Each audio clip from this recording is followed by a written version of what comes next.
Here we are yet again.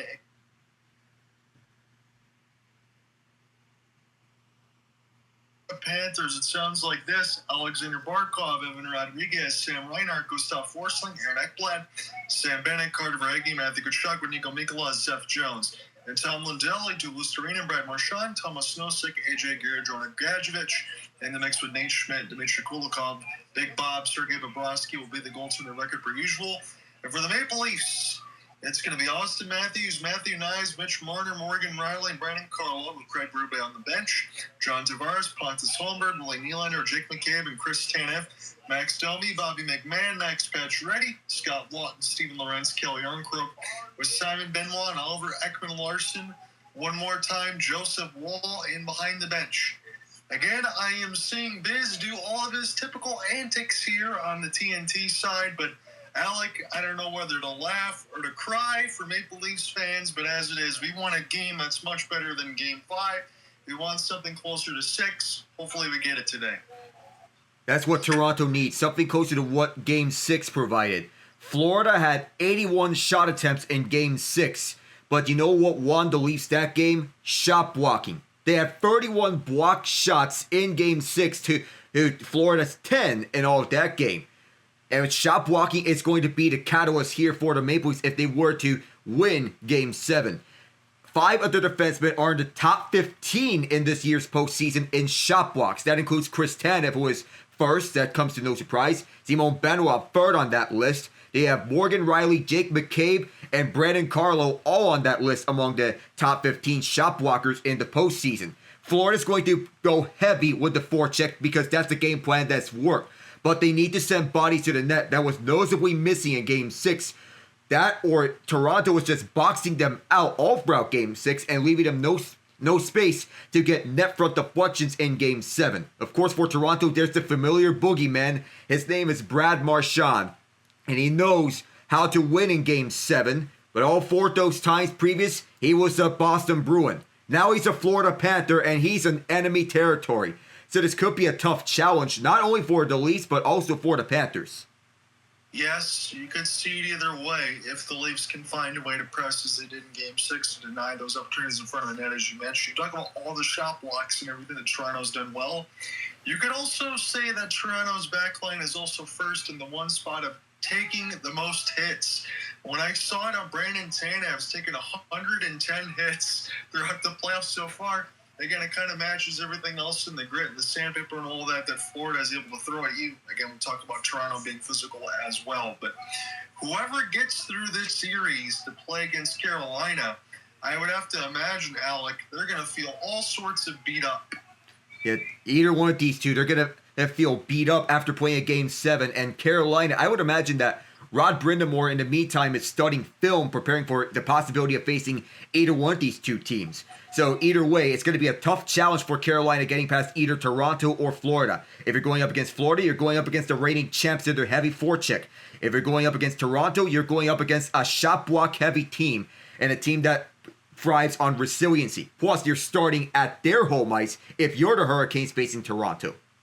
Yeah, you are. Again, Toronto is the only team, if they advance to the Stanley Cup Finals, going to have home ice advantage throughout, though it's even better than the Stars. So we will have an off day tomorrow. That's what's in front of you for the NHL schedule. But the East Series is going to start first. And it looks like the majority of the games that start at the beginning are going to be about an 8-10, 8-15 puck drop. TNT is going to carry that coverage. So the East Final between whoever wins this in Carolina is going to start about 8-10 on Tuesday. And the West, the ESPN side is carrying that. ESPN does have first say on which conference finals they're going to cover. It is not a rotating year for both them and TNT between East and West, even though the first 4 years kind of seemed like it. Because 20 odd-numbered years, ESPN covered the West side. Even-numbered years, TNT covered the West side.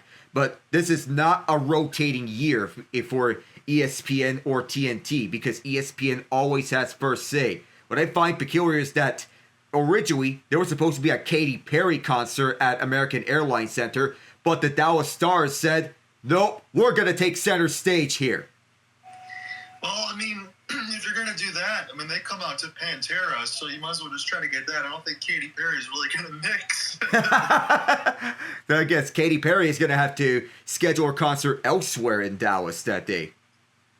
So, as it said, again, from the schedule side that Alec laid out to you, I'm sure Alec will probably be available on Tuesday. I probably won't. It's either going to be Tuesday or Wednesday for me. I'm going to lock in on Wednesday at least for Game 1 of the West, and we'll continue to flip back around in between Dallas and Edmonton and Carolina and whoever wins this series. I was looking forward to Game 7 on the hardwood side, but Oklahoma City said about that. They just absolutely demolished the Nuggets. At least five players recorded at least 2 steals for the Thunder in that game. Plus, OKC totaled 16 steals in total and 39 points off turnovers. This is how you play defense. Plus, the masterclass that Shai Gilgeous-Alexander put up to the tune of 35 points. Jokic couldn't do anything all game long. He had 20 points, 9 of them were on free throws. The Nuggets were locked down and clamped down. What a masterclass by the Thunder. Yeah, it was, and Alec pretty much laid that all on the line yesterday when we talked about that during the intermission. So I'm going to have Alec get set to close today as we reverse roles once again. I'll lead you off from the first and the top of the third, and then Alec will carry the rest from an extra set of 20 if we need another OT. That game was phenomenal yesterday. Again, the last couple of games you and I have covered, Alec, in between Carolina and their close and the Dallas close was excellent. Hopefully we get something similar. We're on your way at Scotiabank Arena, as this is rammed in around the end boards, and here we go. Jake McCabe, and toward the right side boards, this is a rolling puck, and off the backhand, this goes just wide of the right post. Joseph Woll did not track that backhand by Barkov, as this is now recollected here for the Maple Leafs. Again, as the top seed, they have the opportunity to get a home game here in Game 7. We know about the ghosts and everything else. I mentioned it a little bit yesterday. The Winnipeg Jets not able to win a road game. They went 0-6. Again, records are made to be broken at some point. We'll see if the Leafs can do it. If they can play like Game 6, they have a really good chance of doing so. John Tavares ran off the rush, and he could not get the backhand. Forsling was there to be able to stop it. And now Florida will push the other way quickly. Aaron Ekblad, here's a rolling puck, goes off the stick of Joseph Woll. It's a very fast start as there was a chance in the front of the net, got knocked away by McCabe. Right up and pass for Ekblad, sitting near the net looking for Tkachuk. I know Tkachuk is playing banged up a little bit per usual, but he's still out there, and he's a point-a-game player, even with the injuries for the most part in the postseason. Sent back around the inboards, and Riley, now Carlo, will get a piece of it. Pontus Holmberg takes a little shove for Ekblad, kept in the zone by Tkachuk. This is wristed at the line. Ekblad fires it high. He almost hit the referee toward the left side red line as Florida continues to work on their forecheck. Stolen by the Panthers, Brad Marchand. Here's the rolling puck, bounced off the defense skates of Dmitry Kulikov, longtime Panther. Battle at the net now in front of Joseph Woll, and just a massive humanity is toward the left side red line. Here's another flip pass. Excellent work. Kept on the outside, though, are the Cats, and this finally goes up and on a play, but they had that puck in there for an eternity. Yeah, it felt like they had at least 1 minute of zone time. The Leafs could not get out their own end. The Panthers have all these shot chances right up for them. This feels like they're a repeat of Game 6 where Florida had all the shot chance advantages. But Toronto is getting in the way of crucial shot blocks. There's a reason why they are the top shot blocking team in the NHL. This is what Craig Berube prioritizes. You make sure you get right in front of the shots and be willing to sacrifice your body. His guys have his boys. He's prepared for such a possibility and for the chance to break the long skid. As Alec mentioned, the 2 shots on the shot board official for Florida probably could have been 6. They got 5 shot blocks. So pretty much got the number on the head. As this is spun back around the inboards here for Steven Lorentz. Good outlet pass. Benoit. All he can do is throw it in. Bobrovsky will stop it with the glove hand. And now Toronto trying to turn on their forecheck at that third line with Anton Lundell in the mix out there. He's covering the middle of the slot right now is Kulikov. Trying to spin and turn on the backhand. Kelly Arnkrok off the pin. An opportunity now for the Cats. Again, they got the road whites in the mix of the blue pants, red striping. Toronto on the all blue per usual with the white font. McCabe now toward the right side. Here's another flip and across the line off a skate. And Florida able to brush this at least toward the left side red line. Pick it up now from about 150. Here's a bank pass toward the right side. AJ Greer. And off the drop, Florida kept on the outside. Here's the slap shot. This one bounces toward the left side off the Leafs defense. Domi gets stick lifted right in across the Maple Leafs logo and steals it right back.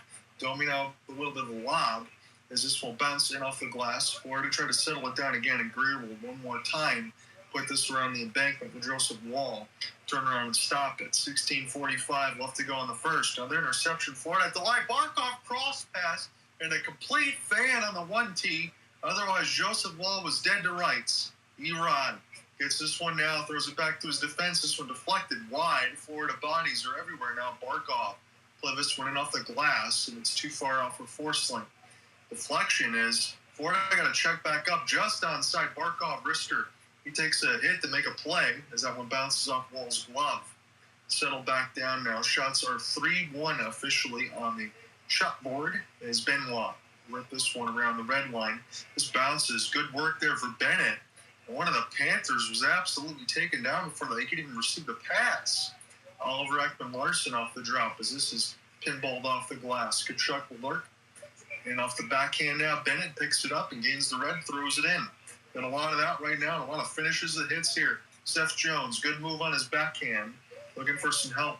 And at the point, finds Mikkola, already scored in this series. Wrister is some friendly fire. Mikkola picks it up, putting it around the inboards now for Chuck E. Cheese as he takes the pin. Good work off the pass, just keeps it in now. This eludes Kachuk, works back around for Carter Verhaeghe, former Lightning man.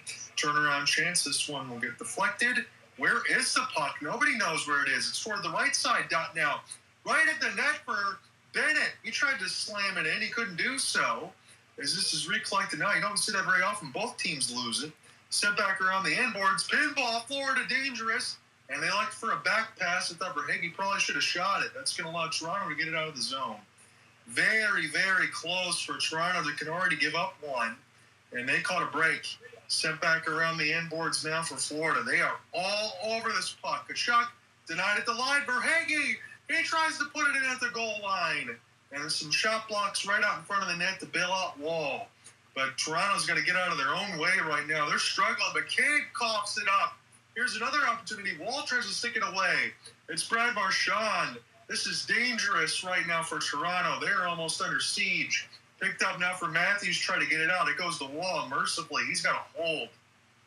Well, this is such a nightmarish start for the Maple Leafs here in this first period of Game 7.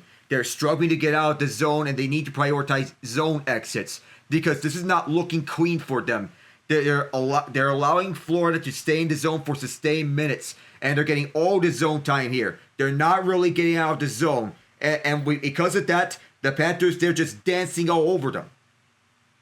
If you're thinking, and I know we're not saying this, Alec, but if you're thinking that Florida's going to tire themselves out, it's not like Florida's skating all over the place and stealing it. It looks like Toronto's just trying to protect the slot, hold on for dear life right now. It's not a good recipe for success. That's what it is. We're seeing Anthony Stolarz as the backup to Joseph Woll here. Good call by Craig Berube. He wants to go with Woll, right the hot hand. No need to rush Stolarz back. No, you don't need to, because when you get in the third round, that's where we will see Stolarz if Toronto does advance at some point. But Woll's been able to do the job right now. You got to give Stolarz the adequate rest he needs to recover. Sent back around the inboards.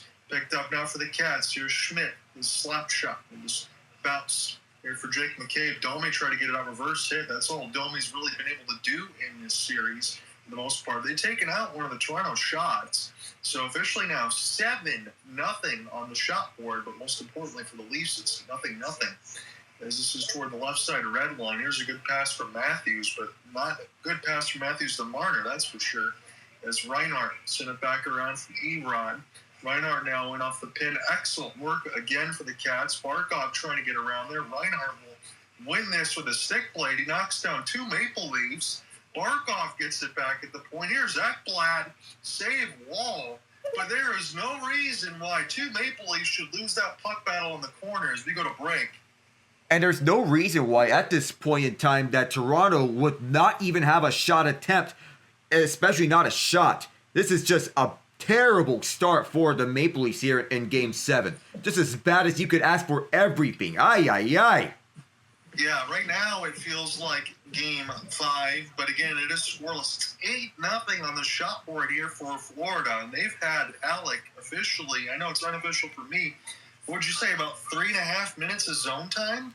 That's what it felt like. 3.5 minutes of zone time. Toronto can't even get anything. It feels like the inverse of Blues Stars Game 7 when Berube's Blues were all over the Stars zone.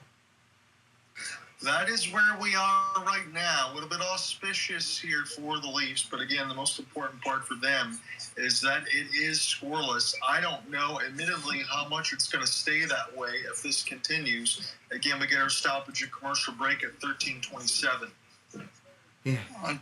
Jeez, I just looked at the stats. What are the Maple Leafs doing right now?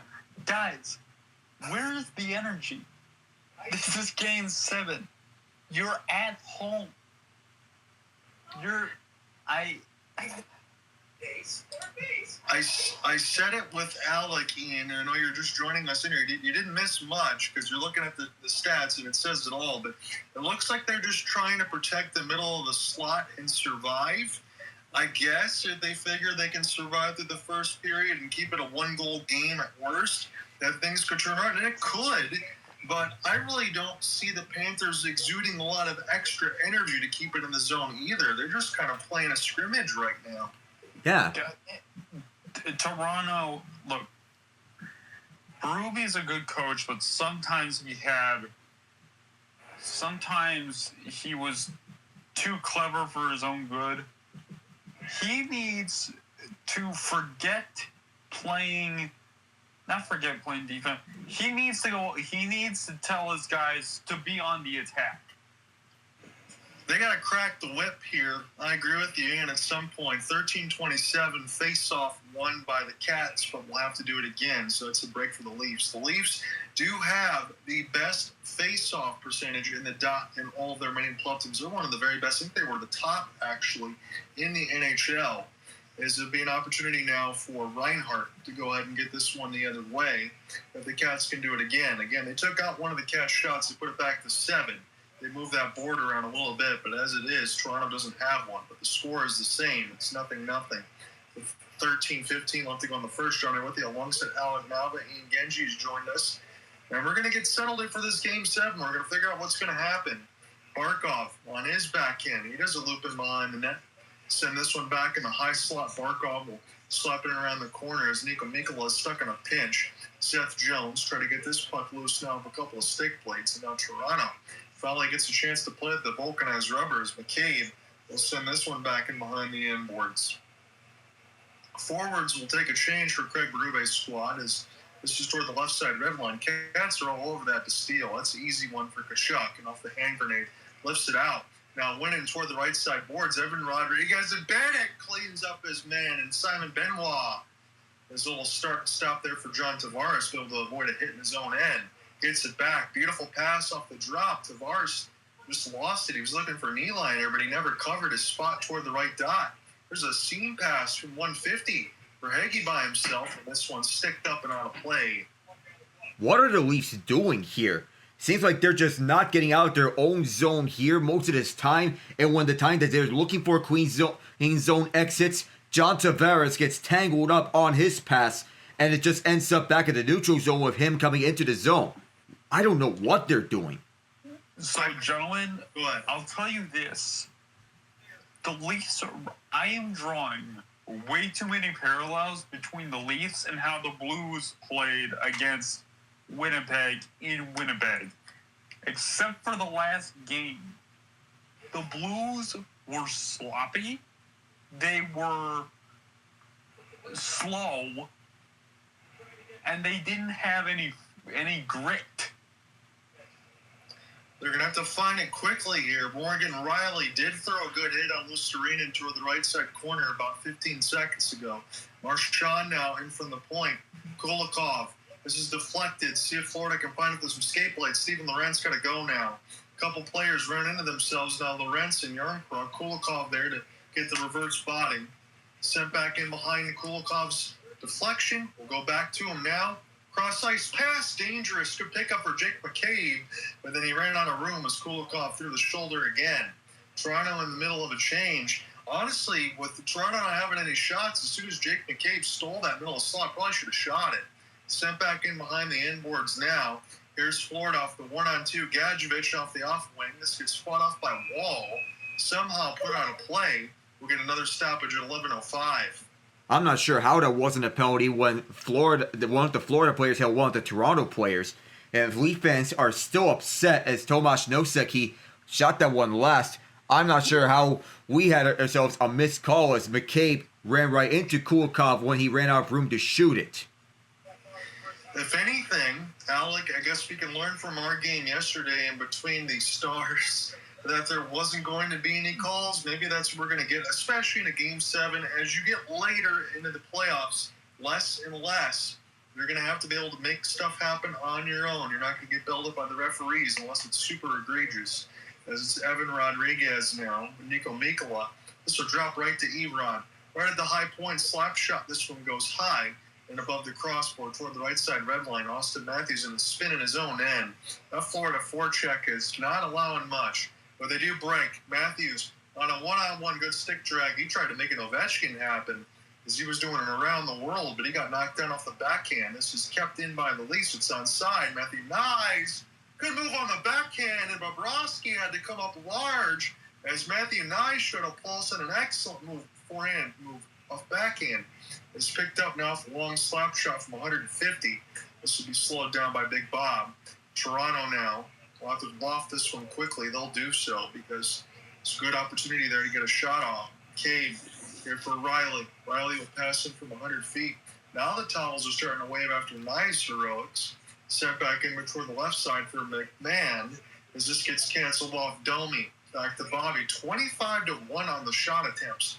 Right at the point out in front and not finished off and above the stick toward the right side post. It could have been an opportunity for McMahon to score the first goal of the game on the second shot attempt. Here's Tkachuk. Sent back toward the left side red line. Bennett gets some inside-out positioning. It's still loose. Florida hunting this puck with Morgan Riley slowly off the glass to Carlo. This bounces off some cat's bodies. Tkachuk will cut it off toward the left side red line. 7:25 left to go in the first. As this is gained in across the red off the clear. Marchand off a spin toward the left side red line. A centering feed gets cut off by the Leafs. And Riley, Marchand will slowly send this one back around. Riley with an outstretched pass from 100. Easily read by Kulikov. Florida starts on their own end. It's a 3-on-2. Fake the wrister. And this is now toward the right side. Back and far for Lindell. That's way too hard and off the end glass. Pinch by Zeph Jones is not a good one. William Nylander on a one-on-one. And he blows it super wide. My goodness. That was not even close. Toward the right side of the wall. As this is sent the other way. Slap shot Benoit. This misses it all. He's in the zone now for Oliver Ekman-Larsson. As he's recollected, takes a hit from Mikkola. Cats now trying to get it out of their own end as we get some goalies go chance. Picked up now back for Nylander. Working his way on the backhand. Just straddles that line. Sweet move. Nylander off the drop. And he does not score. Well, I'm seeing this right now. How in the world did Bobrovsky get that one out of midair? He got robbed just by this smidge. A great move, but an even better save. Are you kidding me? I'm just seeing it now, fellas. Are you kidding me? You had Pacioretty on a midair from Domi, and then Willie Nylander, who Alec, I say nothing but nice things about because he's the one Leaf that consistently has a pulse. He had a backhand stride all the way toward the blue line, just kept it in, and worked his way to the left post. He beat 3 Panthers.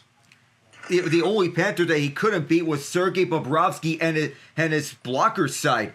He had just a tiny bit of room to elevate that, and he did elevate it, but just in the nick of time was Bobrovsky keeping it 0-0.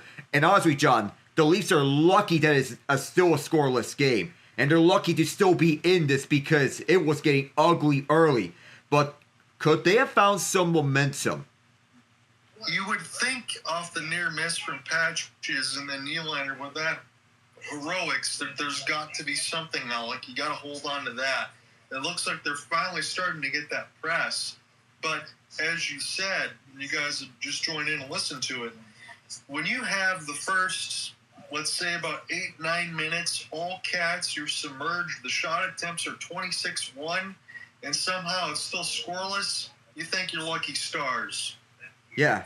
Plus, you have to get out onto one of these periods and get the lead if you're Toronto.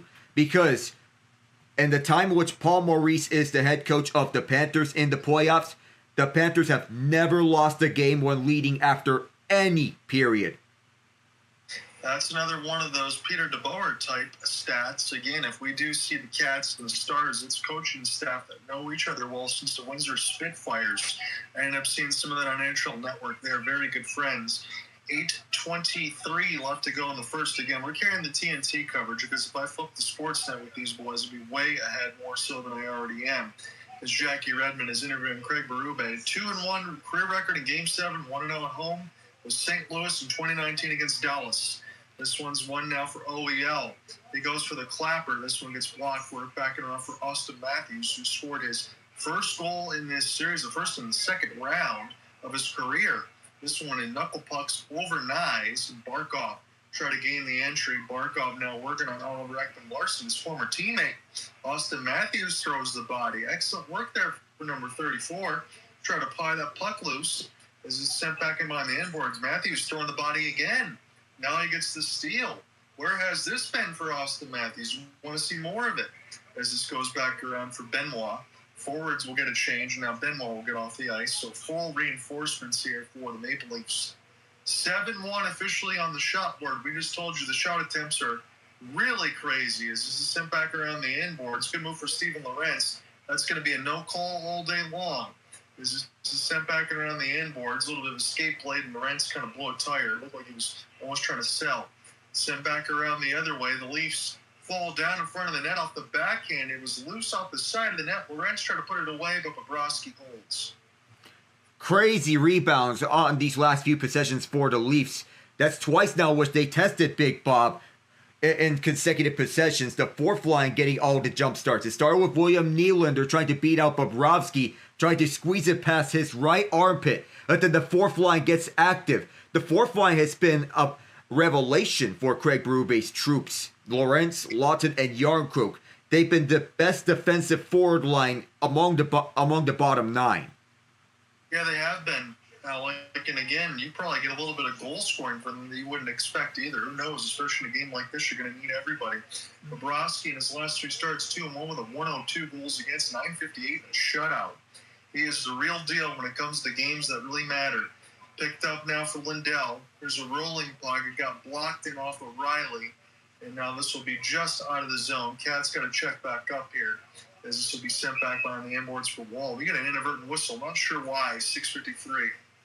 I think that it was played right behind. I don't know what happened, but could have gone out of play in one sense. But nonetheless, Toronto is getting their chances over the last few minutes. You need to keep that up if you're the Leafs. It cannot be an inverse of what happened in Game 6. No need for Game 5s. You need more Game 6s from this series. Yeah, absolutely. That's what he said in the open. That's a must-have. And I agree with Alec here in the sense of Toronto's got to get this first goal. Not more so for the Maurice numbers. I just think it's going to help kind of settle your stomach because I'm sure they're feeling the butterflies. They know what they've been dealing with, even with the same core or not. McCabe sending from the point, a bouncing puck. Bobrovsky doesn't hit him. It just hits a bunch of bodies. Tanev now goes back here for McCabe. Tanev from right to left. Jake McCabe, high shot. This one circles back in behind the net. Bobby McMahon trying to play with it as this is sent back in behind the inboards. Florida, this is rolling down the ice. There will be an icing against the Cats. They kind of had to there. 6:17. Yeah, the Cats were getting bullied over the last few minutes. All of a sudden, the pressure is on them to strike because Toronto is knocking on their doorstep over the last few minutes. And you wonder, because of this icing, if the Leafs can take advantage by inserting their top line out there, get Matthews, Marner, and Knies involved on the forecheck. Good for Knies that he's able to come back for this game because he got bludgeoned up pretty good after he took a hit from Niko Mikkola in Game 6. Yes, he did, Alec, and it's one of those ones, too, where for Matthew Knies, talking about some of the other Maple Leafs that need to do the dirty work, Knies is one of those guys that typically does. He's probably one of the most important Maple Leafs on this team. And he's an RFA after this year, so in the event that Marner leaves, then Knies will be the new member of the core four. Flip back down and off the glove hand for Florida as this goes back to Benoit. And again from that start, at least you know on the other side for 60 for Joseph Woll. I mean, he's kept you in the game from the start. He should feel a little bit better there. Austin Matthews at the back end. Here's a chase for Marner. 2-on-1 that does not connect. As Bobrovsky, that got in too tight, didn't have to cut it off. This should drop all the way back now to Joseph Woll. Simon Benoit get a chance to work him behind the net now. Shot board is officially 8-2 on the TNT side, but the shot attempts are about 25 more for the Cats. As this is flipped back into the left side red line. Wide open! Here's London! Oh, he gets robbed by Bobrovsky. A horrible change for Florida, but Bob bails him out. Oh, Sergei Bobrovsky continued to show he's still got it. Florida made the worst possible time to commit a line change. That cannot happen if you're Paul Maurice. Because if you're wanting to make your line changes, you cannot fall asleep when there are attackers that are on the middle of the ice when you're changing in players. Well, once again, Bobrovsky showing that he is in fact a literal god in net. And no, that is not sacrilegious to say. No. Have you seen what this man has already done in this game? Have we heard? I know you guys have had. Have you ever get a chance to listen to Sergei Bobrovsky when he speaks? He's got to be the most calming influence of a goaltender in the NHL, period. Yes. And even though he hasn't played a lot of Game 7s, he's won the two previous. Game 7 against Boston, Game 7 against Edmonton. He's been sharp in the last Game 7 he played. So far, it's looking similar to last year's Game 7 in the final. So, go ahead. So in short, you basically got a man with Dominic Hasek's talent and clutch genes with the voice of Morgan Freeman. Great. I think that's a really good comparison by you, because it is a calming influence. It's a voice that you love to have. It gives you confidence and behind there. You get the supreme forechecking from the Panthers. And I didn't know this, Alec, because, again, it was a little bit before our time. I believe that Paul Maurice, when he first started to be a head coach, I think he was like 24, 27 years of age, somewhere around there. I can't even imagine what I would still want him to be doing with my life at that age. And yet he was already behind an NHL bench. Just tons of experience. No matter where he's at, he used to coach the Maple Leafs. That was in the late 2000s, that was. I mean, between that, he spent two stints with the Carolina Hurricanes, he took them to their first ever Stanley Cup Final in 2002. The years when they had Arturs Irbe, Ray Shepherd, Rod Brindamore, Ron Francis, Glenn Wesley, and even Marty Jelena.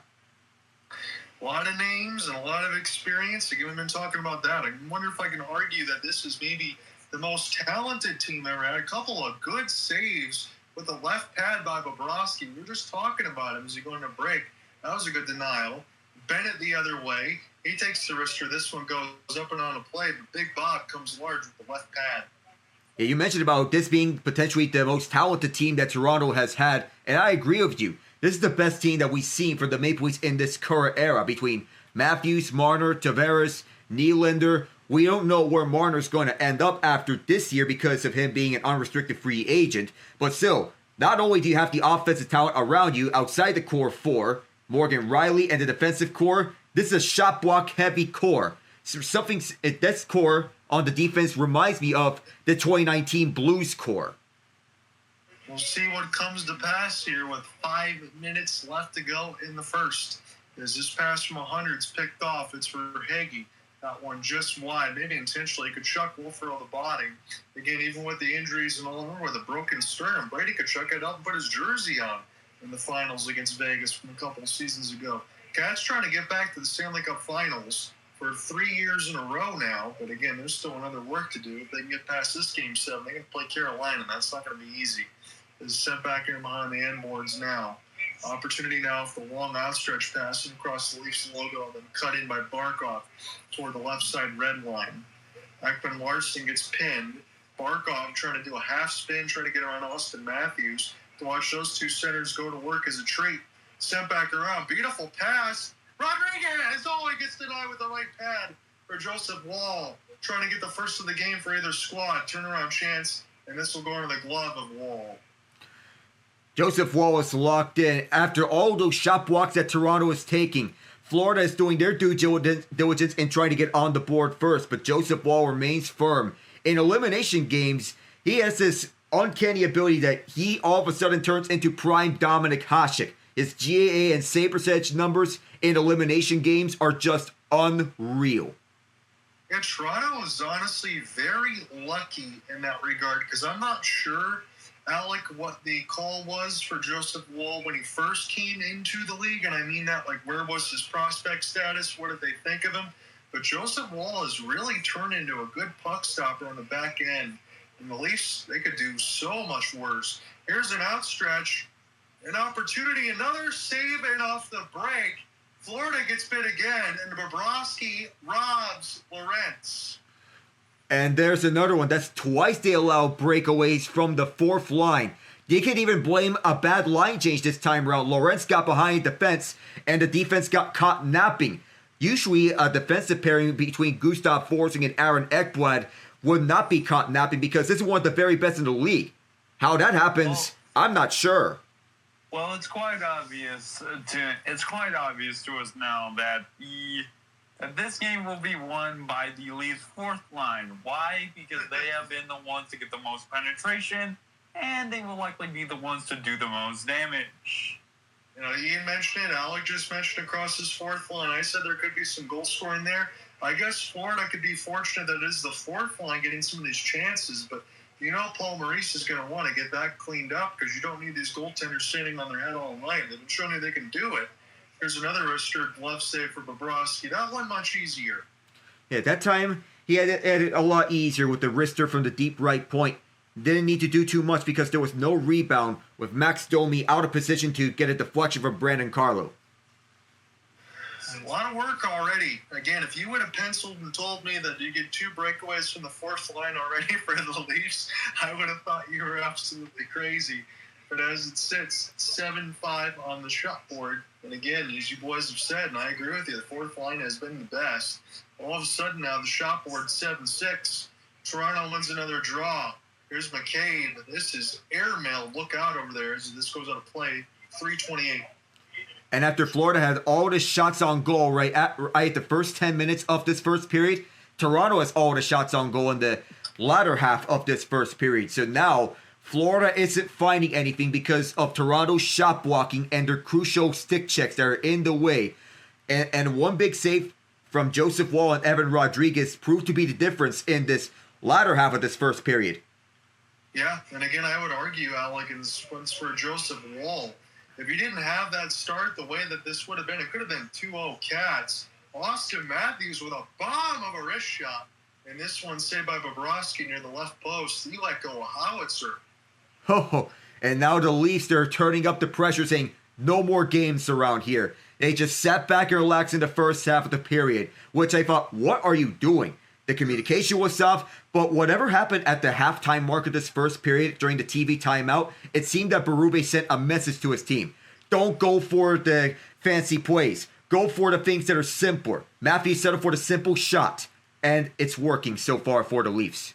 Yeah, that's what you got to do in a Game 7, bar none, regardless of it. You got to make the plays that are there. You try to do anything else, that's how it ends up in the back of your net. Florida almost got bit on 2 line changes. Again, this game probably should be 2-2. This will go all the way up on a play, but it's scoreless here with 3:04 left in the first. And you remember that Toronto had just one shot attempt in around the first 8 or so minutes of play here in the first period. The shot attempts for them are now sitting at 17. So they're drawing closer to the Panthers' shot attempts.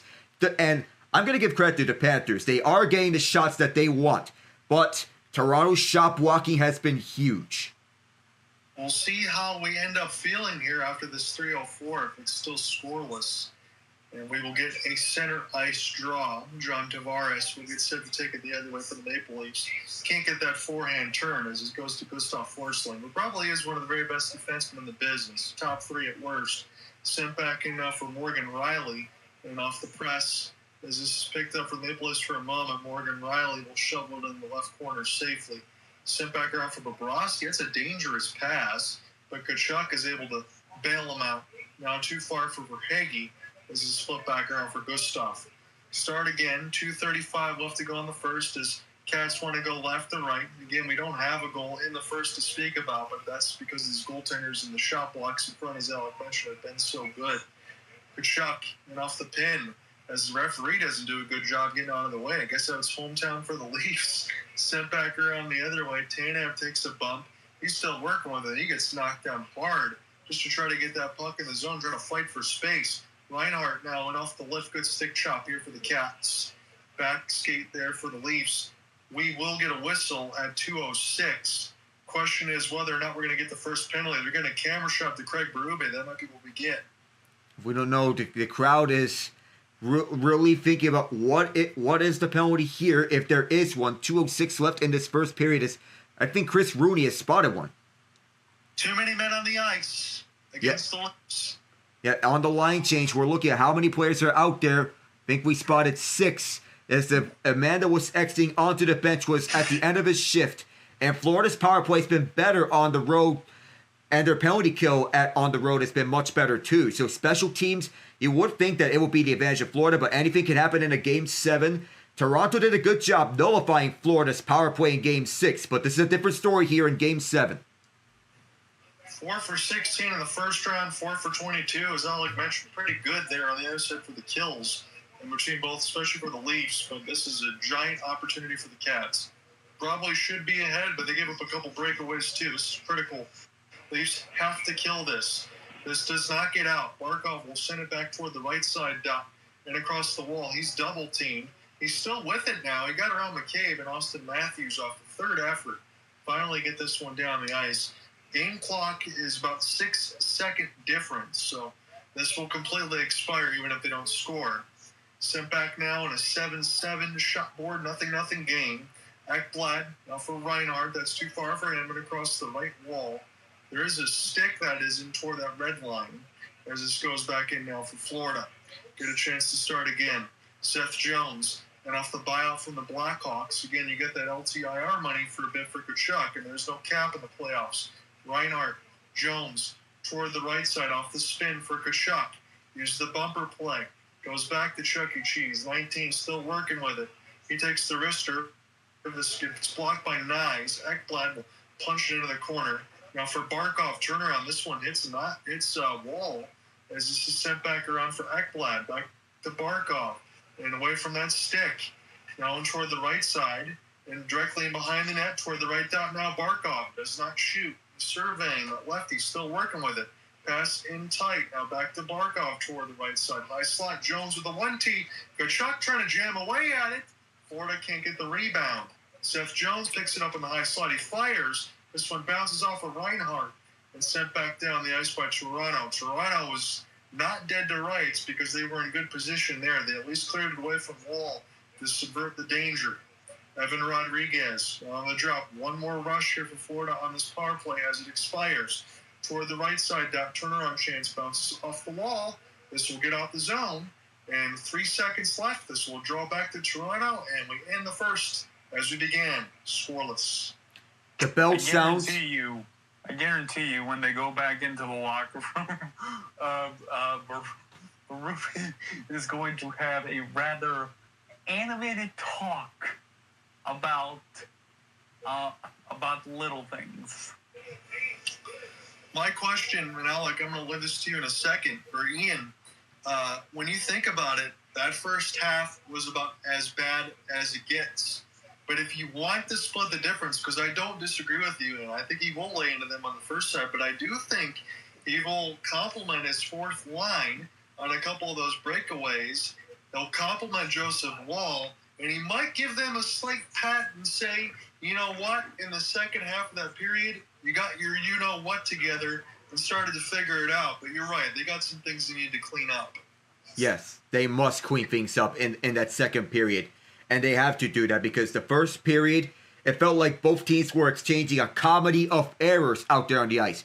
In the first half, Toronto couldn't get out their own zone. In the second half, Florida was caught napping because once they were on a bad line change and they gave up a breakaway. And secondly, Forsling and Ekblad were out of position and that allowed Lorenz to get behind them. That first period was a comedy of errors. Sometimes the pressure can burst pipes. It can make diamonds. It's fortunate enough for Florida, again, that the 2 breaks would belong to the 4th line in Lawton and Lawrence. But again, as you said, you can't do that. I will give full marks to both of these netminders. Joseph Woll, brilliant, 9 of 9. Same thing for Bobrovsky, 7 of 7. And your stat reset today so far, hits are dead even at 15. Faceoffs about the same. Leafs up by 1, 10-9. Just the one penalty that the Leafs were able to kill off on the too many men. But as Alec mentioned, this was the one that we punched in the pregame, albeit briefly. 15-4 on the shot blocks, all in favor of the Leafs. That's what's winning Toronto this game if they were to hold on and get the first goal. That shot blocks are prevailing here. If you remember, Game 6, Florida had 81 shot attempts, while Toronto, on the other hand, had 42. Florida ended up with 22 shots on goal. 31 of those shots were blocked. The other 28 missed the net. The Panthers looked slow at times driving towards the net, and they were hesitating way too many times. And it seemed that throughout this second half of the first period, that looked to continue.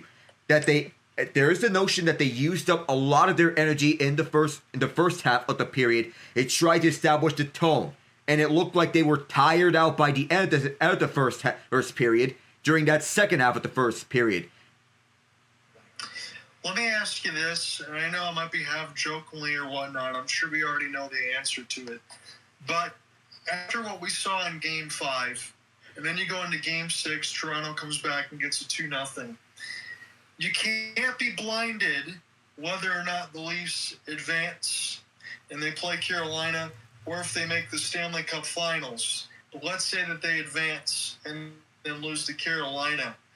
Are you going to view that as progress and not make as many changes? Or are you committed to knowing that you've had so many chances with the core 4 and you got to make more changes? You can't let the status quo stay. But what do you think? Do you think that they'll let it stay if they get to the 3rd round?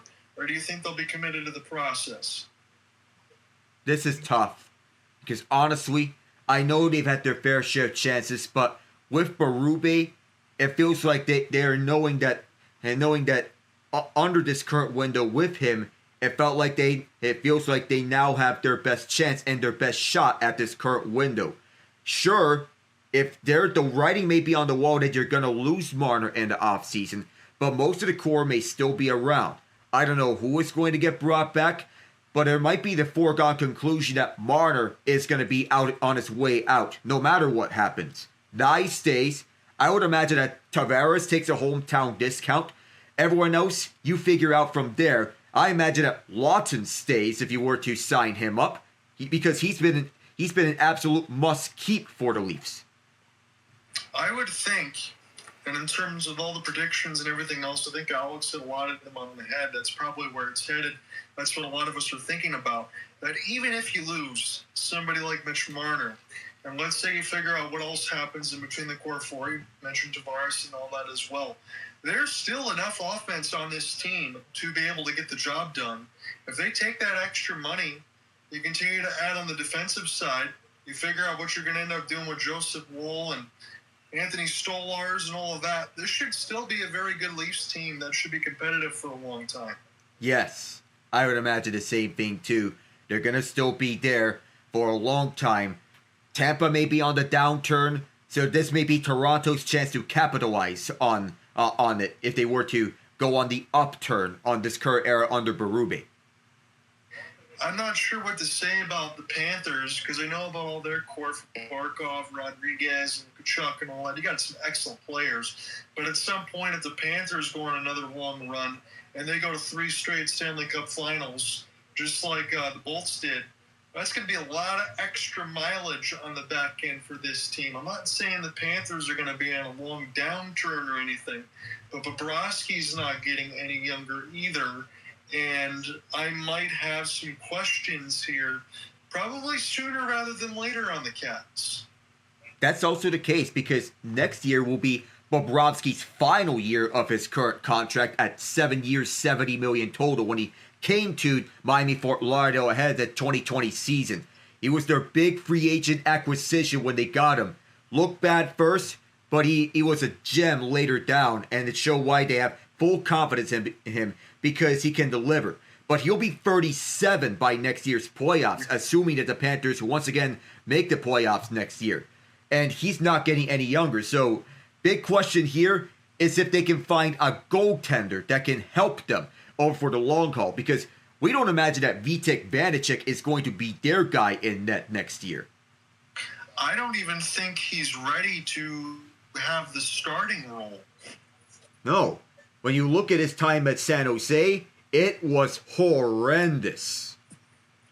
So that's just some of the things that we're thinking about here. But while we're in the middle of this intermission, I know it's probably a little too early to say, but the Eastern Conference third round does begin on Tuesday. I want to just get your guys' thoughts. You could tell me on both sides, whether it's Toronto or whether it's Florida. How do you see that matchup against Carolina for the fans at home? All right. If assuming we face Florida, I think Florida beats us. But if we face Toronto, you can put it as a coin flip. Coin flip, you say there, Alex. Do we think it's going to be a long series either way? Ian, do you have any prevailing thoughts about what you might see on Tuesday between the Eastern Conference Finals? So, if Florida makes it, they will beat Carolina, but it will not be a sweep. Matter of fact, I think Carolina pushes it to 6 if it's Florida. Because I don't see Carolina folding like they have in the past. And if it's Toronto, I think it's a repeat of 2002. Goes to 6, and the Carolina Hurricanes make the finals.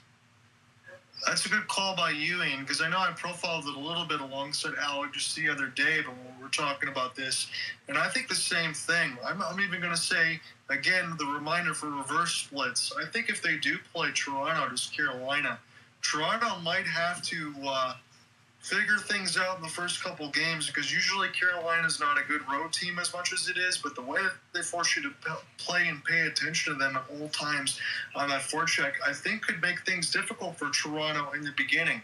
I could see Carolina at least splitting on the road or going up 2-0 to start before Toronto then maybe returns the favor and starts to get more of an offensive structure. I will take Carolina to advance to the final if they play against the Maple Leafs, but if it goes back to the Cats, I'm more along the side of Ian and Alec. I do think it's going to be a longer series. We won't see a sweep. I say at least 6. I got too much respect for Carolina, what they're doing right now. I like Logan Stankoven, and I like Taylor Hall and the other pieces that they've added. If they get enough of that offensive going, it can make it interesting. Even though Tkachuk is beat up and all that stuff for Florida, if it is Florida, though, I will take them to go to the Cup Final. I don't want to say that they're going to play Dallas already, but I've already rubber stamped that weeks ago. Yeah, we know about the Dallas-Edmonton series, the rematch. That's going to be a fun one between the both of them. I won't have any rooting preferences for that series, but all I'll say is Connor McDavid and Mikko Rantanen will have a series for the ages in the Western Conference Final. Yeah. Now, I will say, though, in regard back to the Hurricanes and Florida thing, on paper, Florida should win, but as we're seeing in this game, they're more prone to mistakes than they were last season. And I will give the Hurricanes this. Whenever the Capitals gave the Canes an inch, rarely did the Hurricanes miss out on an opportunity to make them pay. So with that being said, I truly don't believe that Bobrovsky is going to do what he did last season, where he just stops everything. And remind me again, was Freddie Anderson the goalie last season, Alec, for the Canes? He was. He was. But actually, I think the difference is, for the Canes, I think the big difference is going to be, I think it's going to be Logan Stankoven. Because I feel like last season, yes, they had Martin Necas and others, but number one, Stankoven is younger, a lot younger than Necas, I think. Mm-hmm. And he's also been... The youth for Carolina has produced in the same way that Snuggerud was producing for the Blues. You didn't expect it. But when it happened, it threw everything out of whack for the opponent. And in Carolina's case, they basically have an entire line of young guys. They have a mix of that. They have a good veteran core. They got strong defense. And as Alec and Ian just mentioned there, Carolina never seems to make a mistake. I just don't ever see them make a mistake where they get beat down in a couple of those. As Ian just mentioned, I know it's Lawton and Lorentz, but I mean, those are point-blank breakaways that Carolina never gives up. And he mentioned alongside Stankoven, I know he's a young player that's really getting going, but in between him and Wyatt Johnston, when they were the Dallas Stars, it didn't matter. They already have a bunch of clutch games underneath their belt, and they have a good system behind them. That's why everybody should be giving Carolina more than a good chance to maybe even go to the Stanley Cup Finals.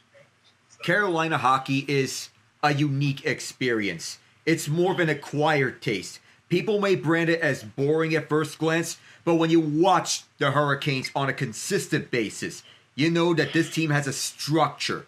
They play out a specific style that not everyone does here.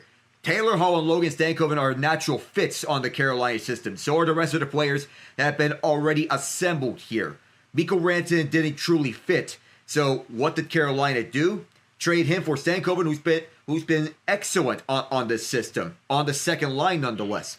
If you make sure that you have guys that are willing to sacrifice every second and every ounce of who are willing to sacrifice their bodies, who are willing to hustle towards pucks endlessly and with relentless motors. Make sure you have those type of players that put work ethic. That's what Eric Tolsky and Don Waddell before him were prioritizing. And that's exactly what it takes if you want to play in their system. Look, it's not made for superstars, but Carolina is able to go up and down that lineup. And again, I would consider Sebastian Aho and Seth Jarvis to be at the tip of the top. I understand they might not be considered that amongst household names, but I give them way too much respect for what I've seen that I have to do it there.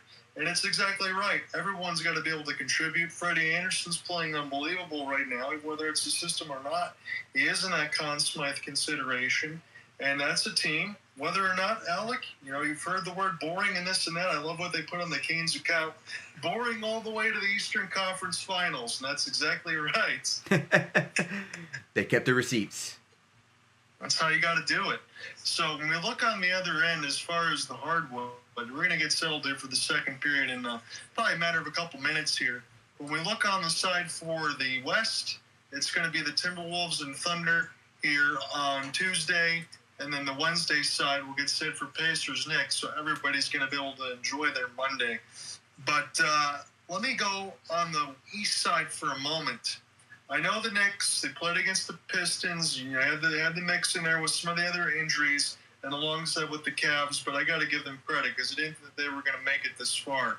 But the Pacers, 50-32, Knicks, 51-31. If I give the Pacers the edge to go to the NBA Finals, am I crazy? Do we believe in the Pacers, or is it just me?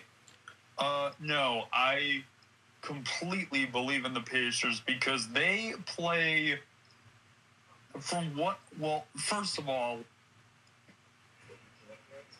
actually, here's what it hangs on. If Tyrese Halliburton becomes a god again for that series, the Knicks are, I don't care if Jalen Brunson or Cat have a good day. Tyrese Halliburton couldn't miss a shot, it seemed like.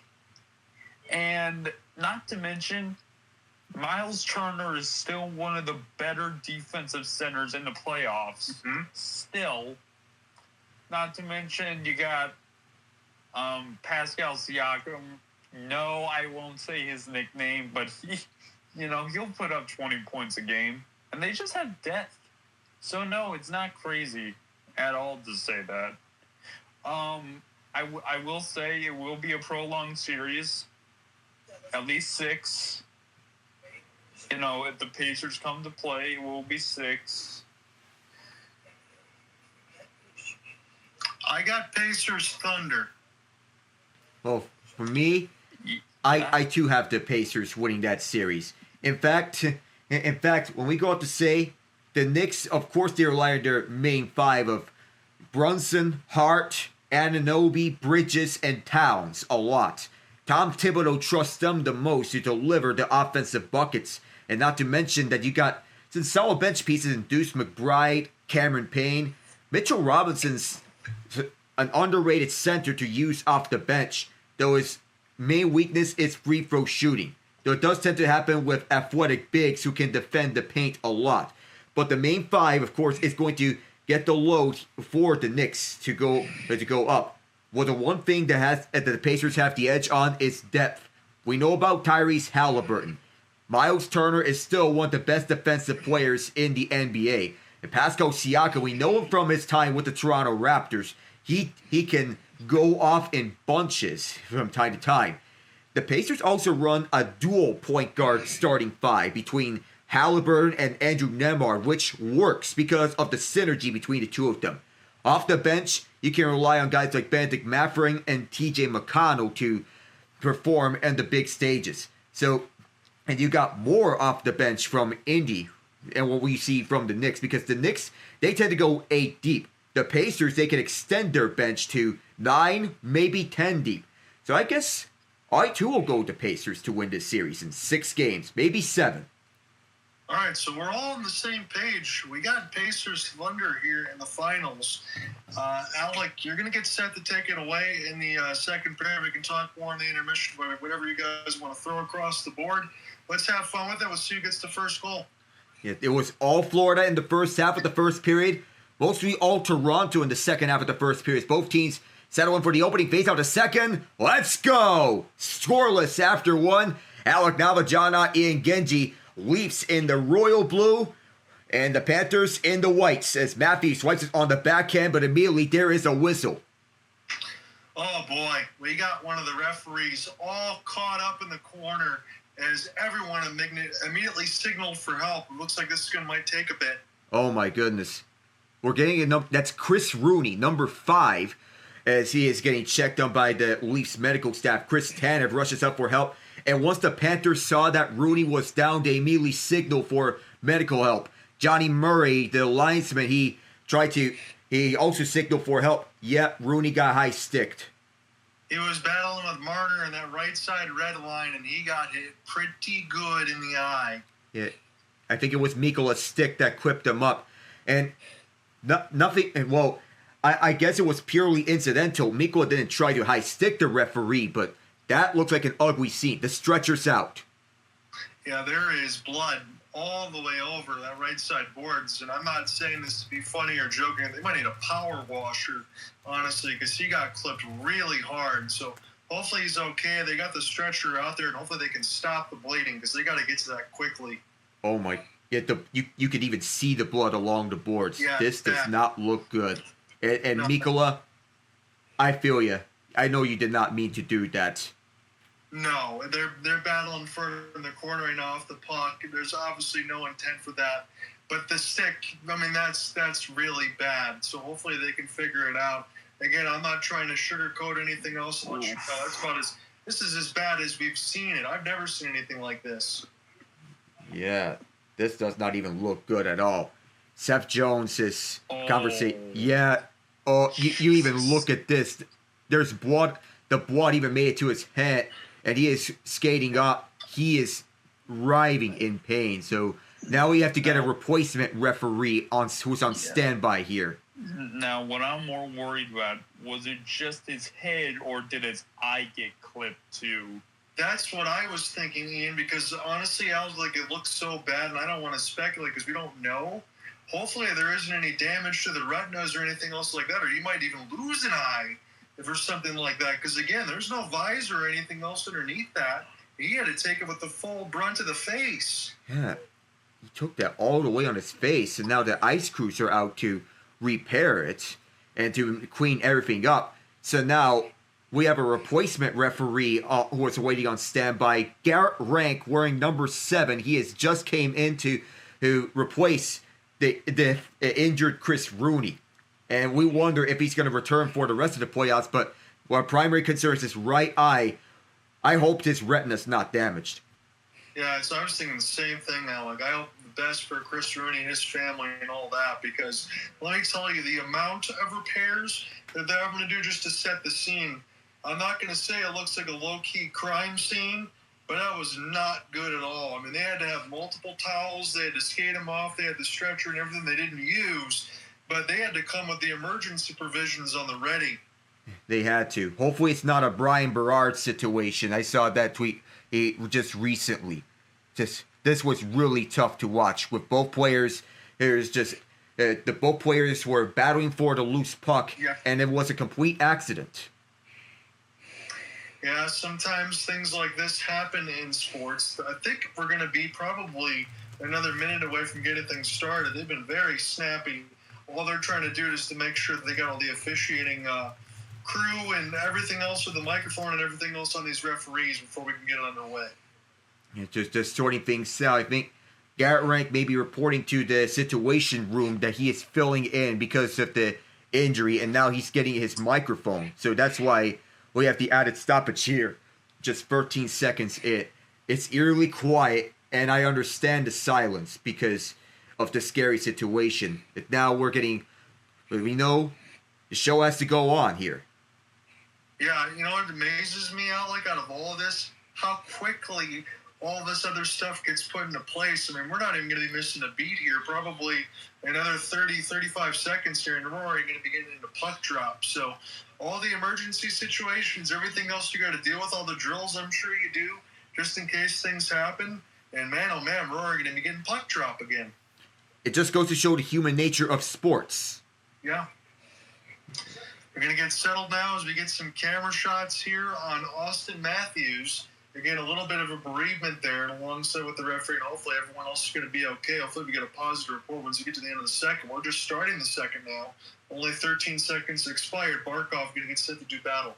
He and Matthews on the faceoff dot, two of the best faceoff men and defensive centers in the NHL. Matthews being a former 2-time 60-goal scorer. Barkov wins that one. Spins it for Mikkola, and here's Jones moving up for the far side. Jones flips it down a little too far, glove down, so the hand pass is washed out.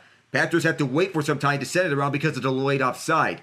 This went off the backboards and collected from his own zone by Jake McCabe. Floated out to center, and on the chase down is Seth Jones. Skating after is Matthews as this bounced up and recollected by Morgan Riley. Brandon Carlo up the near side, sent this one aside. It did not touch a body. It's icing. So we're taking a look at some of these camera shots in TNT, all the reverse hits, the potential breaks in the mix of Lawton and Lorentz. Very physical game. Excellent first 7-8 minutes for the Cats. Had Woll under siege, who made some outstanding saves, and the Bobrovsky stood tall on the other end. Yeah, the breakaways were the blunders that the Panthers defense gave up because outside that, they were ferocious here in that first period. We'll see what changes here in this second period as there's a shot that bounced off a body. Another one-timer. Rebound swept away, and there's a chase down out to center, and into the Panthers zone goes Gustav Forsling with John Tavares after it. Fed up onto the near side on the chase down. Carter Verhaeghe is ahead of it. Verhaeghe away from Morgan Riley. Verhaeghe backhands it around for Sam Bennett. Bennett closed out by Brandon Carlo. Carlo frees one up, and on for who I believe is John Tavares. Another chase down for this puck onto the Panther zone. Bounced up onto the blue line, grabbed by Verhaeghe. Away from Tkachuk and grabbed by Carlo. Through the far side, it is Riley. Up the middle and backhanded down deep for Sergei Bobrovsky. As he plays this one out, Forsling is watched in tight. Bennett with Nylander chasing after him. Gets this one off on time onto the far side as the Panthers are looking for a lane. Sam Bennett can't get to it, but he drops this one back for Brad Marchand. They're both teammates on Team Canada in the Four Nations faceoff. All the way back as Toronto wants to restart. Away from OEL and grabbed at center ice by Nate Schmidt, the former Washington Capital and Vegas Golden Knight. Turnover at the defensive zone. Anton Lundell can't get to it, but Brad Marchand could. Marchand can't find anyone at the slot. And this was a swipe at it by Schmidt to keep this one inside. OEL turns it over to Marchand. Losterinen falls down. Marchand grabs a hold of it at the far side. Sent back over to the point for Kulikov. Kulikov with a long shot that went wide. And the rebound swept away, but turned right back over. Another save by Joseph Woll. And he plays this one out for the far side. No rebound given up there. Kulikov can't handle this one. Calle Jarnkrok trying to get a step. Instead fires us around the near boards. And Bobrovsky will slow this one down. And so far, the Panthers, they've been attacking like it's the first half of the first period as Chris Tanev intercepts a pass and across. And the Leafs will get this one back across for the far side. Kulikov gets cut away. It goes right behind Bobrovsky. Pacioretty is all over it. On the right plays Tanev, who walks across for Jake McCabe. Fakes the slapper and fans on the slapper. Jonah Gadjevich pries it out. Carlo will restart on the backhand. And AJ Greer moving up a step. Greer shut down by Joseph Woll. That's a very poor back pass on the other end for Toronto there and alongside with Carlo. I know it's just AJ Greer. I know we've been talking about fourth liners a lot of times, but these goaltenders having to make some saves they probably shouldn't need to, as Greer got a way too good of a look there. We've been hearing a lot about fourth liners stealing the spotlight here in this game, and the theme is continuing between Scott Laughton, Steven Lorentz, and now AJ Greer. If we get to OT, one of us is going to have to take some of these fourth liners. I get any takers for Tomas Nosek, the former Vegas Golden Knight? It might be one of the ones you can think about. He has the propensity to score. To the far side off this face-off as Toronto can't get this one out. Held inside the left point by Barkov. Forwarded this onto the far corner intentionally. Held inside by Mikkola, but he gets chopped away at the puck.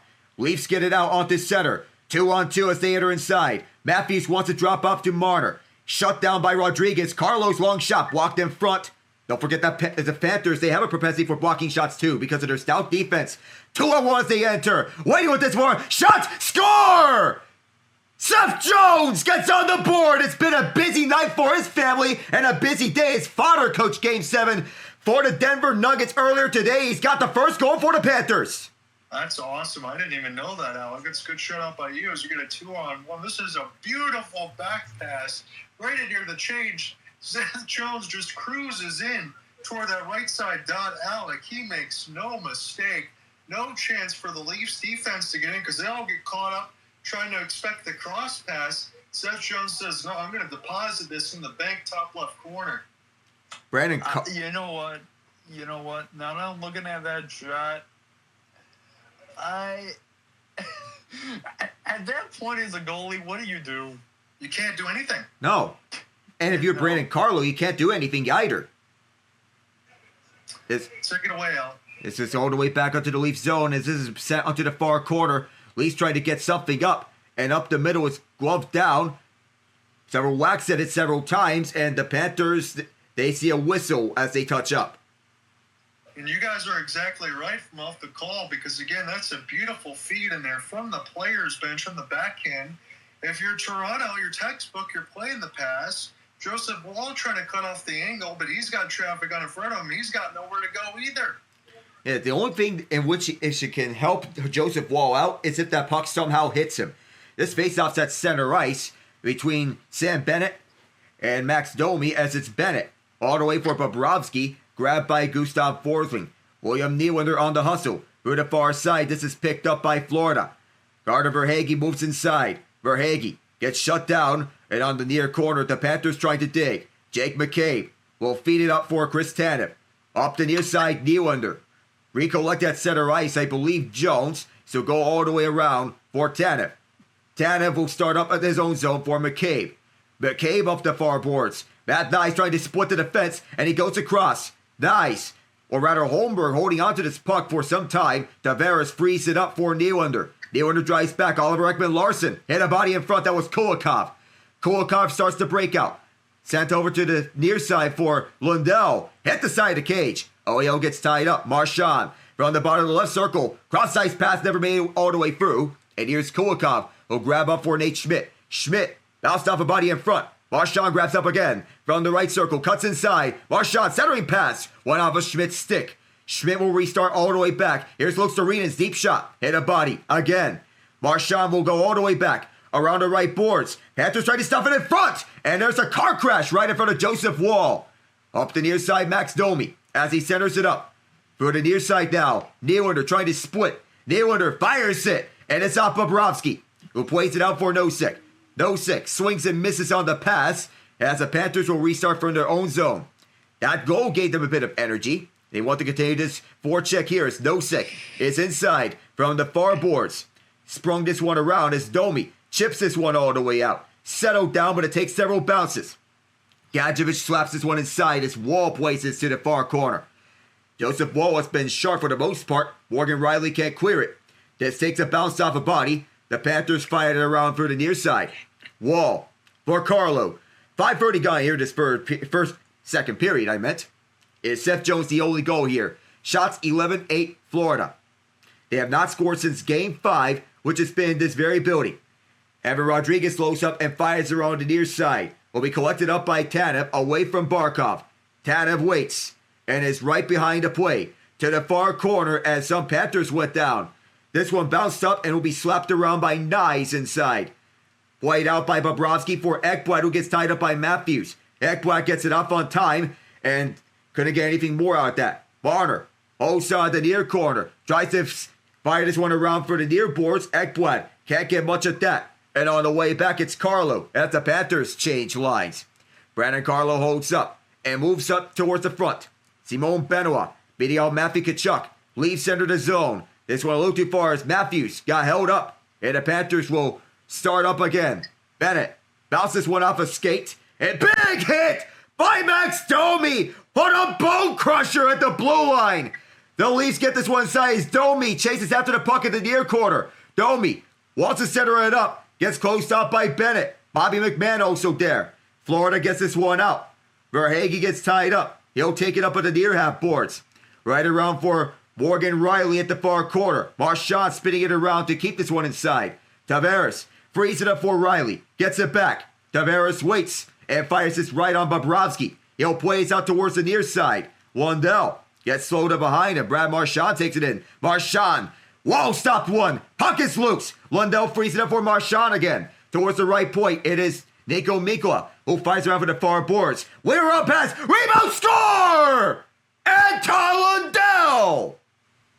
I gotta tell you this, point blank, Alec, that was a gorgeous pass for Sergei Bobrovsky, able to close it off near the right side point. He says, you know what? I could throw this back to my defense, but I'm not going to do it. He sprung Marchand back the other way. Marchand throws it across the corner. They get a shot there from the point. Lundell able to walk right in off the rebound. Again, Woll hung out to dry. You know what the Toronto Maple Leafs are doing right now? Whether it's square or X button, depending on Xbox, all they're doing is taking their settings and putting it all the way toward the left. They're doing protect the net. What does that mean? That's going to allow the Florida Panthers to be able to skate in, dangle, do whatever the heck they want. That's what they did over the last 4 or 5 minutes. And Toronto's in some serious trouble now. That's the case now. A 2-0 lead is dangerous enough. I know for a fact that this is going to be stay as the most dangerous lead in hockey. But with the way the Panthers are playing, they're bouncing back from what happened in Game 6. You remember, Paul Maurice is undefeated in Game 7s. A perfect 5-0. For the near side, this is Evan Rodriguez. He goes across the ice for Reinhart. Back to Rodriguez. Rodriguez backhands one. That never made its way towards the net. And Rodriguez gets it back. Rodriguez collected up by McCabe. Tanev starts up for the near side. As the Leafs will send this all the way down towards center ice. Grabbed up and it's bounced off Marner. Mitch Marner chasing after the puck as this gets bounced up again. Florida sells it back down again. Barkov slows up. Chopped away by Tanev. It'll be going towards Barkov. Near corner as Matthews trying to get this one free. Towards the near side. It is Marner. Marner all the way back for Matthews. Matthews springing up on the action. Austin Matthews deep shot. That may have hit Ekblad in front. And it'll be collected by the Panthers. All the way down to center ice as there was a crash there. And there's no icing here because of the touch of the puck. With the far corner, Carlo gets tied up. The Leafs can't get it out. It's just held in by Mikkola, but the Leafs quickly get to the puck. Bounced off a Panther. Loose to the slots, collected by Simon Benoit. Off the backhand, sent this one inside as it is Scott Lawson centering pass, and Lawrence gets closed off. Bennett will move for the far side. This is batted down on the deflection. Marchand is in. At the near half boards, Lorentz shoves him away. Riley collects at his own zone. For Lorentz, Marchand reads the play. At the near side, Lorentz can't get it out. Sprung towards the far corner. Massive humanity right in front of Woll. And this is all the way back with Calle Jarnkrok. Stretch pass up the far side. This takes a bounce. Florida moves it for the near side. Each looks to Reed and moves across. Looks to Reed. Tavares is all over him. Brandon Carlo stuffs him out. Tomas Nosek collects it through the far side. Nosek backhands it around. Sprung to the action as looks to Reed. Carlo gets this one back, and it'll be Toronto getting this one up. Through the middle, this is John Tavares up the near boards. Rushing back to it is Nylander, but it's cut away by Jones. Drop pass Greer. Save Woll. And the rebound loose. They score again. It is the fourth line. Gadjevich. It's 3-0. Let me say this because go ahead, Ian. You go first. Hey guys. Okay. We're not even halfway through the second period, and I feel like this game's over. Next. I want to save my thoughts, Alec, once we get to the commercial break. If you permit me, let me go there for a couple minutes during the break. I'm going to save that there. Here's another rebound off some chances. Alec, I don't want to hear any of these fans say Joseph Woll's 0 for 3. He can't stop any of those. Give him some help. Yeah, Joseph Woll needs some serious help. He's getting hung out to dry in the second period. The Leafs are just doing nothing here at their home ice. This game's playing out perhaps like a funeral, like what we saw in Game 5. And even though Popeye Jones lost on the Nuggets coaching staff as an assistant to David Adelman, Seth Jones is thriving here, so perhaps some measure of revenge. But wait a minute. Are we getting an offsides call, possibly? I think there might be an offsides against the Panthers. We're going to look at this. Seth Jones, I think this might be an offside. Right now, we're underneath play, Alex, so I guess, oh my goodness. You keep going. Yeah, never mind. No challenge. Wow. There's another one coming your way. I don't want to step on you. Oh, I don't know how that challenge was not picked up by Craig Berube. And even worse, the Leafs are going to go down a man. It's Marner. Marner got smoked with the puck on the previous sequence, and as you said, that should have easily been looked at. Let me go here just for 1 second. So you look at the first 10 minutes of the first, and you and I and everyone else in the world that's watching this talked about it, where the Cats went ahead and they took that first 10 minutes. Craig Berube gets a chance to go in the dressing room. As Ian mentioned, probably lean into these guys a little bit. Let them know what to look out for. Make sure you go ahead in this next set of 20. Turn the page, win some puck battles, give some effort. Don't go for these long seam passes that aren't seeming to hit. And what the heck do they do? Long seam passes, don't win battles, give up some rebounds, hang their goalie out to draw. It looks like they didn't learn anything from that first set of 20. My goodness. It's bad. I have no words. Oh my. You know what? Steve Dangle, after Game 5, was talking about how there were certain players on the Leafs that he wanted gone. Yeah, he was going to Mitch Marner being the obvious whipping boy. But you know what? Brad Treliving, you are going to have a lot of opportunity to clear up some cap room. Because, wow. This is a different level of crap. And yes, it is crap. Because how in the heck this is Game 7 on your home ice. Again. And you are being spanked. And we see Craig Berube giving them the riot act. Yeah, so obviously he wants to win. The rest of the team does not. Yeah, you lean into that, Alec, because we got the camera shots. That was good work by TNT there. Yeah, he looks internally pissed off. And you know, that does not bode well for a Leafs team that has not gone to the conference finals in 23 years. Ugh. Where's the body language on the bench as we got some of those camera shots now? They should be upset too. But as well, Berube and his coaching staff, they're not off the hook because how do you not challenge that for an offside on the latest Florida goal? How does that happen? That's a missed assignment on all ends. And up the middle, the Leafs trying to get something. Florida's just shutting them down all over this. Sam Reinhart gets driven towards the wall, up the far side, as the Panthers are taking this one across through the far side. Dumped around as Barkov can't get to it. Deflected up through center, and this is an entry. Too many Panthers there as Lawrence can't bury it. There might have been bodies in front on the traffic.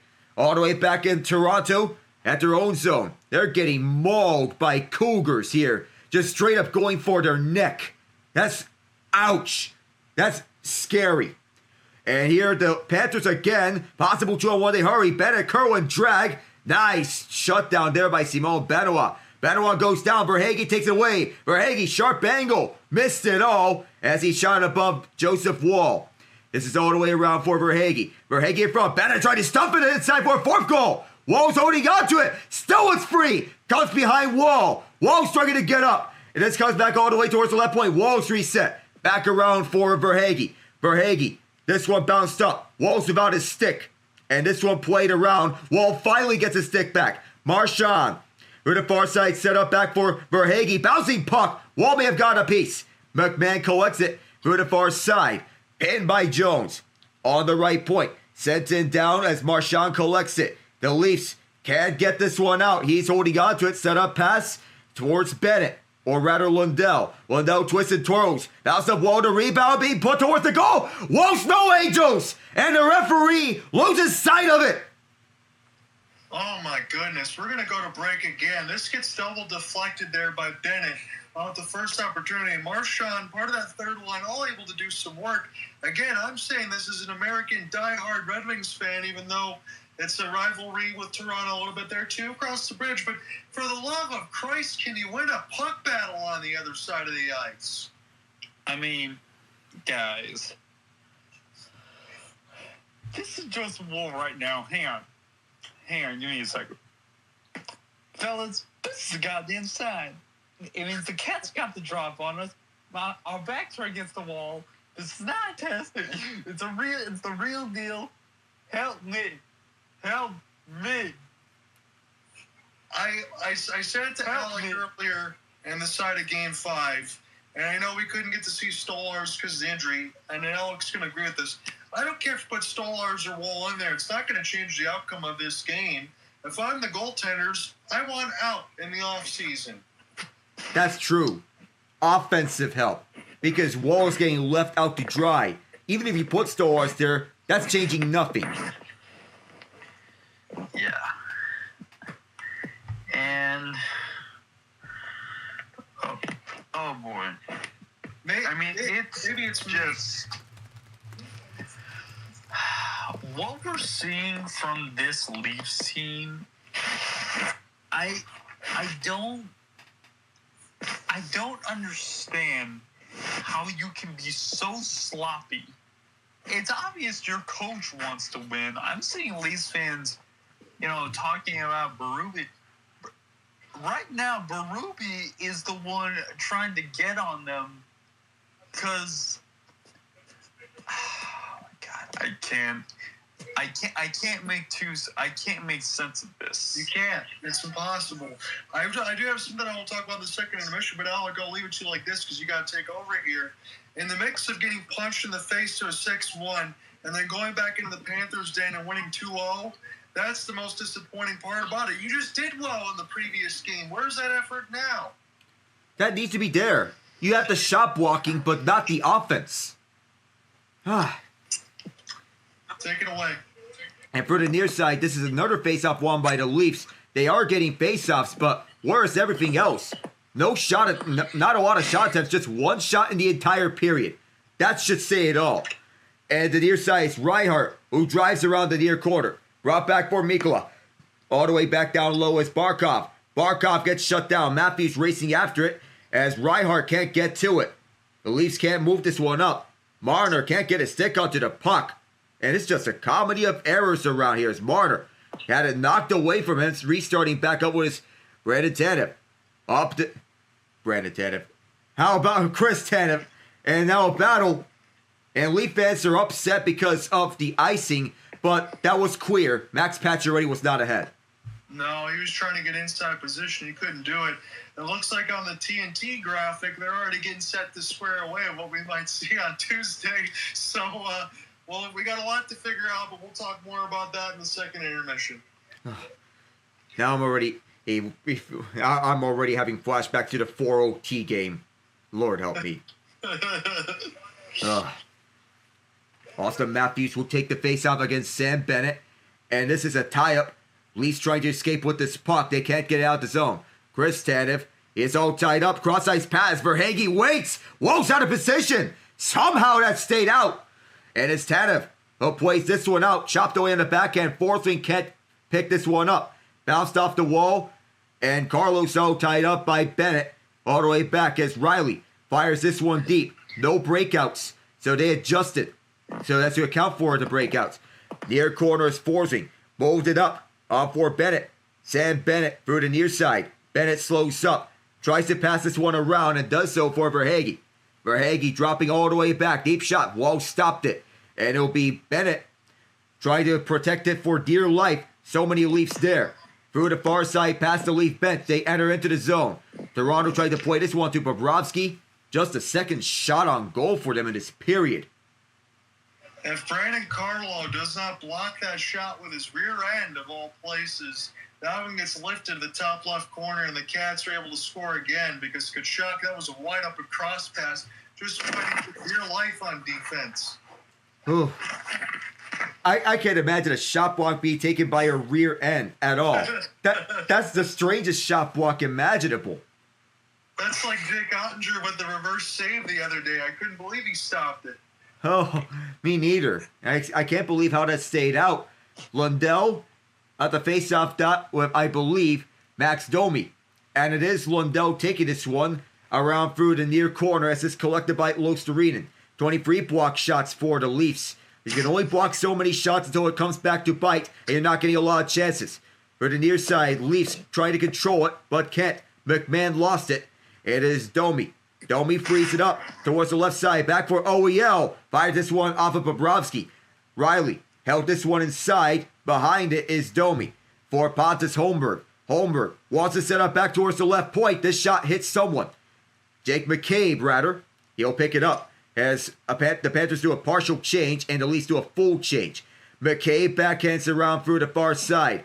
A body check towards the far outboards as Mikkola is trying to protect it for dear life. Nylander frees it up. And it goes right onto Jones. And digging it out of the far corner. Nylander trying to get it. Mikkola 2. Lawrence. This one goes free for Luostarinen. Into Luostarinen. Sends it down deep. And it bounces up all the way into the Toronto zone. And back ahead is Chris Tanev. Tanev sends this one ahead for Scott Laughton. Laughton sends it right onto Bobrovsky. He'll cover as Lawrence was catching up. And you got Ekblad and Laughton trying to get tied up with each other there. I noticed a full forecheck effort here as we're going to get set to go break again. Florida shot out of a cannon. The last thing I want to see for the Leafs now start to get involved with the fisticuffs. You got to table that. Yeah, you have to. So I'm looking at this post. Admittedly, I know we all see it on the space side for Tree as far as the Leafs. And, yeah, we'll be talking about that as far as the end of the game during the handshake line if this keeps up because the core four is going to get completely blown up. We know we talked about some of the names. I'm still steadfast in holding on to William Nylander and Tavares if he wants to do the discount, but Nylander for sure.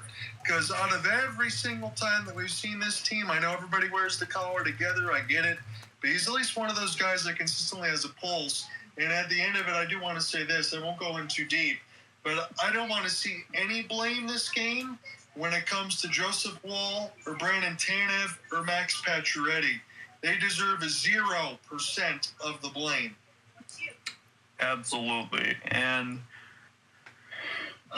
here's the part that is so frustrating about this team. And it takes me back to Tree's half century of failure video right at the end, where he's talking about that 5-game series against Columbus. He goes, "You lost. You have all that forward talent and you don't even score a goal." And it just points back to it. You have a forward core that teams would kill for in this.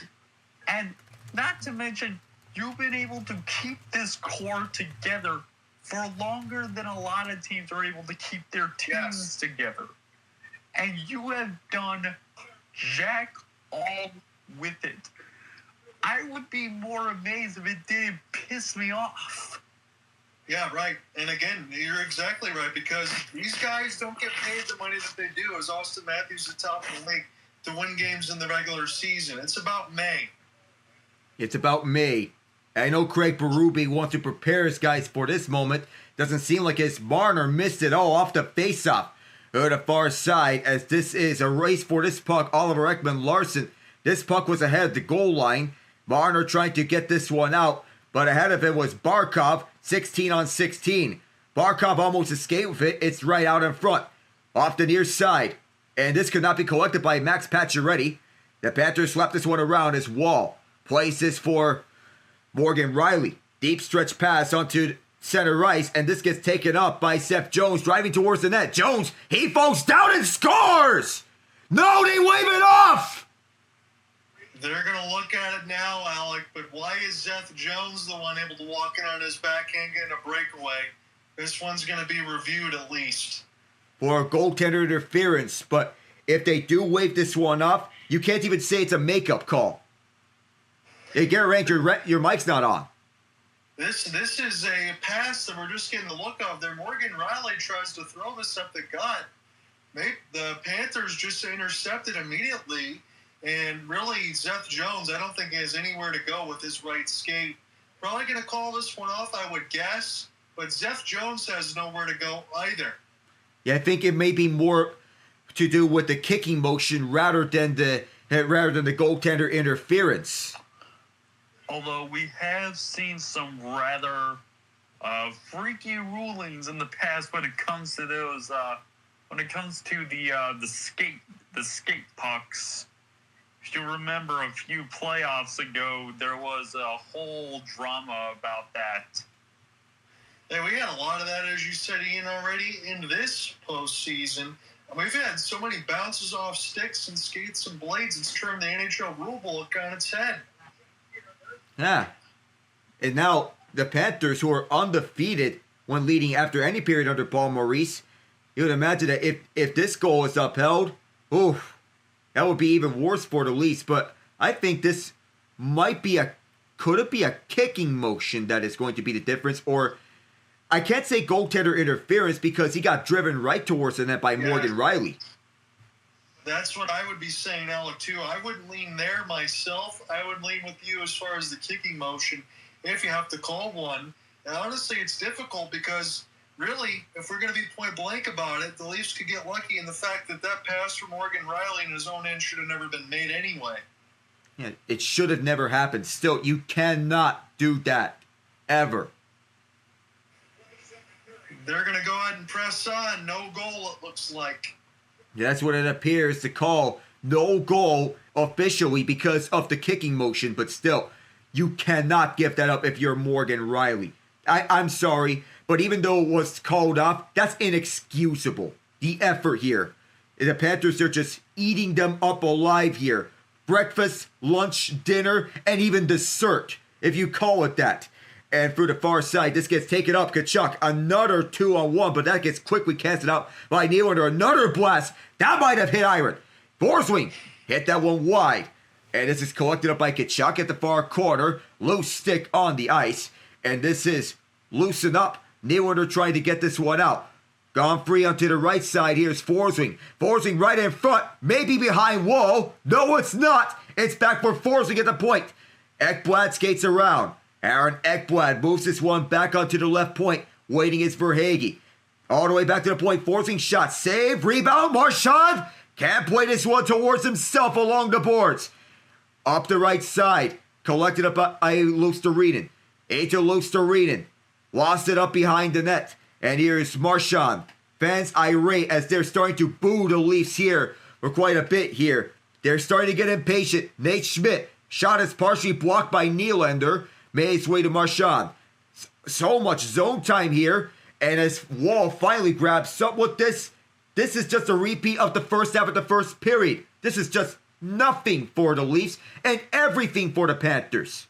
Yeah, this is starting to look like Game 5. If not, we already seen it. But let me ask you this in a critical question. Remember, this is the play-by-play. But again, the Leafs are playing protect the net. They're playing the protect in front of Woll. They're not chasing after these pucks. What's the worst that's going to happen? You're going to go down 4? You got to actually win a puck battle and get down on the other end. Who cares about staying in front of them? You need to win those puck battles because the Panthers are eating you up alive with puck battles all throughout the ice. You need to match that energy. There's got to be some kind of change here. Woll's not going to try to play this on his own end as the Leafs try to get down the ice. And they miss another pass for icing. What in the absolute world? Another missed pass. This is just unbelievable. It's a full-on meltdown, and there's no other way to explain it. This is just a repeat of 2020 against Columbus. You got to press for offense. Go ahead, Ian. Right now, Berube is sitting on his. Actually, wait. I'll wait until we get another stoppage, and then I'll say my thoughts. Go ahead, Alex. 17-3. That's the shot totals in favor of the Panthers in this period. Let that set the tone for you in this second period. 17-3. This is just maddening enough that even I, someone of no rooting interest for the Toronto Maple Leafs, am livid. And I'm not trying to get too angry at this one, trying to stay as neutral as possible here.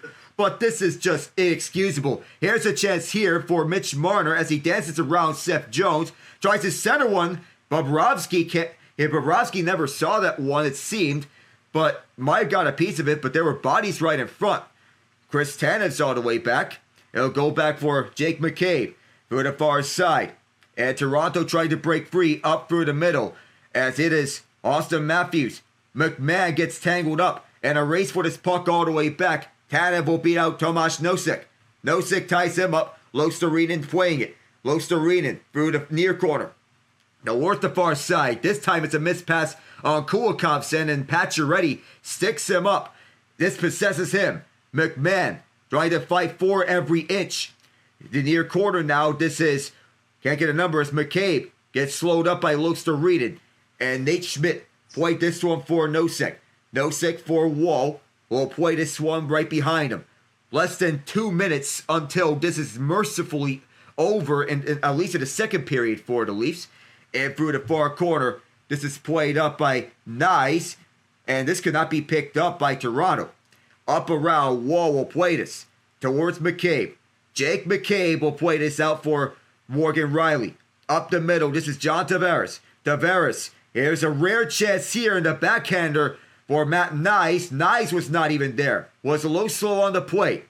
Brad Marchand trying to go a perfect 5-0 against Toronto in Game 7s. And this is backhanded right onto a stick. And this is Pontus Holmberg playing this one back. 70 seconds left. And the Leafs just need something. They have just 3 shots on goal here. Through the far side, played right onto the near half boards. Race for this puck. This is Marner. Marner played this towards the far corner. And this will be Aaron Ekblad. And this is not kept in the zone. And one of the rare times in which Florida has made a mistake. It's icing. Trace Bergeron and Zdeno Chara on that list with 14 as far as Game 7's. Only Patrick Waugh and Scott Stevens tied there with Marchand. They've been there, done that before. They know what it takes to win these types of games. Marchand was on the losing end of a Game 7 2 years ago against the very team he plays for. Won last year against Toronto, the very team he's playing against. And now he's on Florida doing the same thing, winning against Toronto. At some point, you got to think this madness has to end. And the same thing can be said for Colorado, but at least they can exchange their Game 7 losing streak for their Stanley Cup berth. Face-off won by Toronto, but there was nothing there in terms of how much oomph there was to that face-off. Oliver Ekman-Larsson plays it out onto Max Domi, who clears this one to the neutral zone. Picked up now by Domi, left to start up again. To the far side as the Leafs enter back inside. Shot one off Bobrovsky, and the Cats clear it. Race for this puck won by OEL, who gets slowed down by Luke-Storeden. OEL to the far side, this bounced up and collected by the Panthers. This one never made its way towards Woll, as OEL will slow the action up. Brad Marchand with 8 points in 13 games in his Game 7 NHL career. And fans, you could hear the faint boos here from this crowd. Now the boos are starting to get louder here at Scotiabank Arena as the period ends.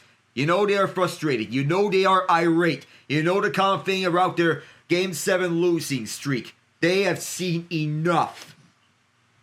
Well, this is the third year in a row that you've covered stuff like this. The second year in a row that I've worked with you as far as this. Last year, before there was a pasta party, and now it looks like in the mix for Toronto, this is a whole nother world of hurt because this game's not even competitive.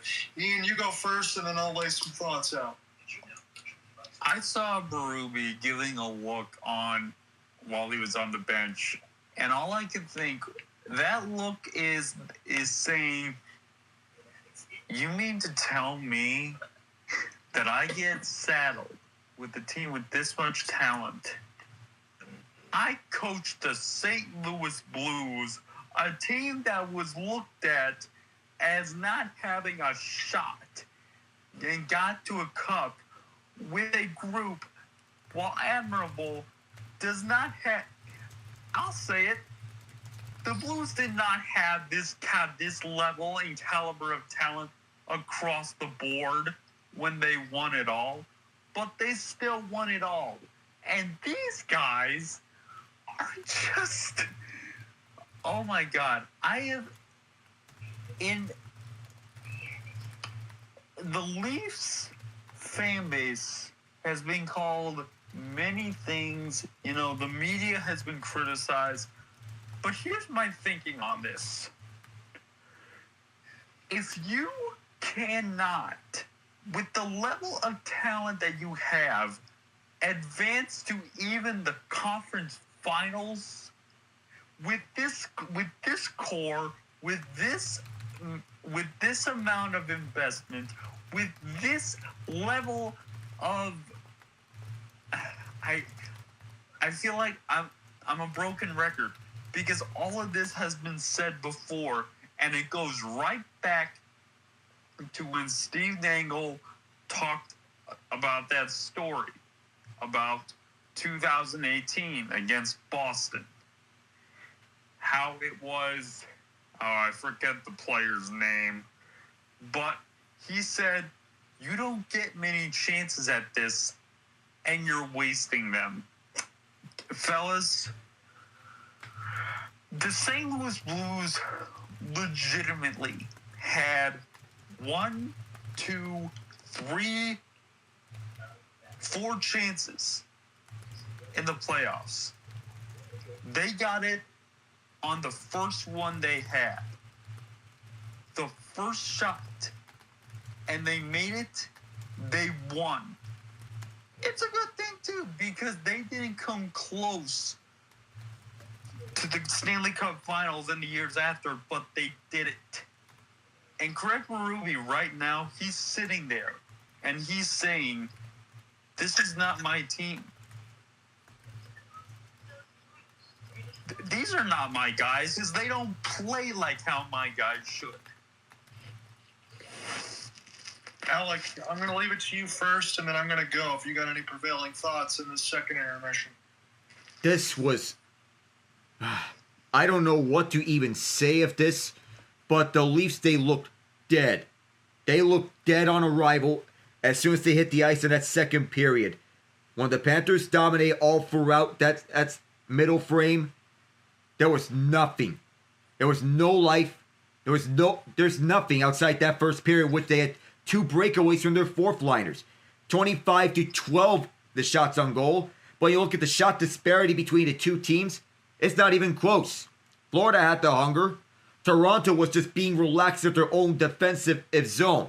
You can only block so many shots that it all comes to a point that you leave rebounds right in front. And the Panthers, they are taking advantage of the shot blocks that Toronto is making because of where the shot blocks are being placed. That's the thing for me. I'm not going to have a super long preamble because, again, when you think about it, in the first 10, as Alec mentioned, Panthers completely take the pace of play. You get about the first 27-1 shot attempts, not even shots on goal, just shot attempts. Then you come out in the intermission, as we said, talk about it with Greg Berube trying to figure things out. And again, I'm not going to place the blame on Greg. Again, these guys are going out and selling off for shot blocks, as Alex said. Take the next 10 minutes of that second period, and you repeat the same process. Too much of a shell here for me for Toronto. Like I said earlier, what's the worst that's going to happen? You're already down 3-0. Who cares if you go down 5? Stop selling out for shot blocks. Stop looking for these long outstretched passes from 150 feet that have no chance of connecting, because all the Panthers have to do is stick a stick out there and go the other way and step out in front or throw the body. You're leaving your defenseman out there to take out a million hits. We talk about Brandon Tanev and all that too. But you got to do a few things if you want to win playoff hockey games. First, you actually got to use your legs and skate with speed. We haven't seen them doing that. They're going for these dump and chase with no other chase on the side of it. Then you're going for these outstretched passes, try to hit the home run plays, which will work in the regular season, but it doesn't work in the postseason. If you want to win, you want to score goals, you got to get to the front of net. You got to fight for screens. You got to fight for every inch, tooth, and nail. We saw that a couple of days ago against Carolina and the way that they completely shut down Washington. Hell, we saw that with speed yesterday, Alec, in the mix of Winnipeg and Dallas, still being able to play with skill but having the ultimate defensive effort. I'm not seeing anything that's intuitive to showing the Leafs know how to even participate in a playoff hockey game, let alone win one. That's true. You need the playoffs are about who rises up to the occasion. But this is inexcusable. You can't, at least I'll say this too, you can't go into it, and I know the Leafs fans can take this as a joke and say, well, at least you made it to Game 7 of the second round. That doesn't count as progress, because even if you win this game, guess what? You still got to win 8 more times to lift the Stanley Cup. That only means you're 50%. You're not even 50% now. You're not even close, if that's the factor that you throw in. So again, we've talked about this over the seasons, and Alec and Ian and I aren't going to sit there and talk about it too much because you heard about all the other narratives. But if this doesn't show you, then you're going to need some new glasses. You're going to have to make sweeping changes. Again, that's at least 2 of the core 4. Yeah, you got some pieces you want to keep in Tanev and Pacioretty and Joseph Woll and Stolarz if they want to. They've been good. None of that stuff has been on them. But you got to get that culture change. And the only thing I can think about, and I know it's a different parallel in sports, it took a long time for the Detroit Lions to finally be able to get into a playoff game, to finally be able to learn some things. Yeah, it never worked out with the senior and Martha Ford. They were fumbling all around. You get Sheila back in there. They get Dan Campbell. You get Brad Holmes in there for the Rams. You finally start to figure things out. You finally start to figure out what you need to win playoff games, how to win games, how to win through the trenches, how to go to all that stuff. Right now, the Toronto Maple Leafs look like they've done to the last 3 seasons. They look like a regular season all-star team, but I don't think they have either the moxie or anything else or the pieces needed in order to win games in the playoffs. And it looks like they need a culture change as they've needed for years. But now at least you can see this here from the Panthers trying to go for 3 straight Stanley Cup Finals, a Panthers team that didn't do anything. They got there to 96. They lost to the Avalanche. But, I mean, they've been a poster child of misery for a long time, I would say, with the Cats. But now they've figured it out. And the Maple Leafs, they need their culture change. Yeah, the Panthers, they have figured it out all throughout the time after being on the rumor mill for relocation for years upon years on end. The Leafs, they still need to figure it out. The closest still to this day that they've gone to Stanley Cup Final was still in 1993. The culture change may have started with Brad Treliving. He wanted to impose his view on the team. Craig Berube, hey, he needs a chance to coach his team his way. Because from what we're seeing, it's a mix of his team and holdovers from Sheldon Keefe's teams. I think it starts with You want to overhaul some of the old guard.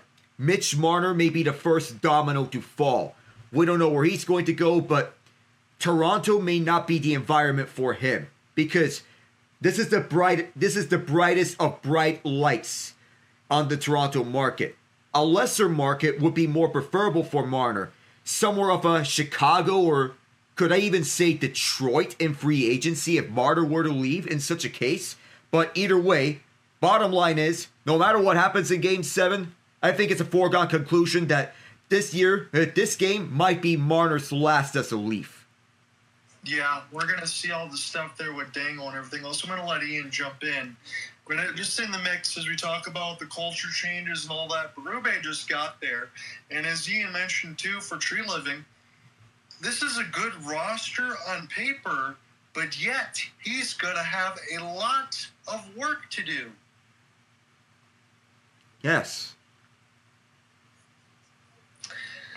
Yeah. I've said everything I could throw out here as far as the second intermission for that. If you want to take it in another direction before we go to the third, be my guest, because I don't have any more bullets to fire. Yeah. I will say, though, hey, Alec, I think we need to talk about this because I remember us having conversations about this. It seems to me that the Seth Jones trade the Panthers made wasn't as ridiculous as we thought it was when it first got announced. Probably not. At the time that we saw him get traded to the Panthers, we're both like, what? Because when we both saw him in Chicago, he was a mixed bag of sorts, with the negative being more than the positive. Definitely a change of scenery, which is what was desperately needed for him. In Chicago, he was forced into a heavy workload. When he is taking a back seat, that's more ideal for him because he's underrated defensively. We know about him being a power play quarterback, and it all works out for him so well. So, I guess it's win-win for both Jones and Spencer Knight. Well, on Knight's part, he started out good, but the play faltered a bit, but nobody can succeed behind that Chicago defense. I know it's a young team, but what the Blackhawks need is a true vision at head coach. That's going to take a while to do. It's funny you guys mentioned that because when you're talking about that trade, I was on an assignment there with the Waterford Sharks, and I had broke that during mine. And I said the same thing. I was like, holy cow, with the cap hit there, we got that halfway. Hey, they might need Spencer Knight on the back end for the Florida Panthers. I think Seth Jones can fit right in a second line, and that seemed to work out pretty well. I was wondering if they would need Spencer Knight just in case Big Bob could actually get a rest. We'll see if that ends up coming to play, but you're exactly right, gentlemen. On the side for Seth Jones, who could have had 2 in this game, has looked very, very good since joining the Cats. He has.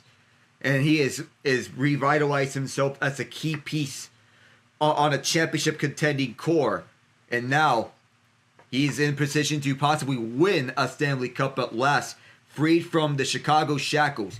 I also want to mention congratulations to Scotty Scheffler on winning the PGA Championship, his first of his career and his third major title of his career. Pretty good work there by Scotty Scheffler. Again, we had something in Indianapolis 500 qualifying where a rookie won, but I think for the first time in 45 years as far as top pole position. So it was a pretty good day for Sunday sports. That was a big shock. Robert Schwartzman, the first Indy 500 rookie to win the pole in 42 years.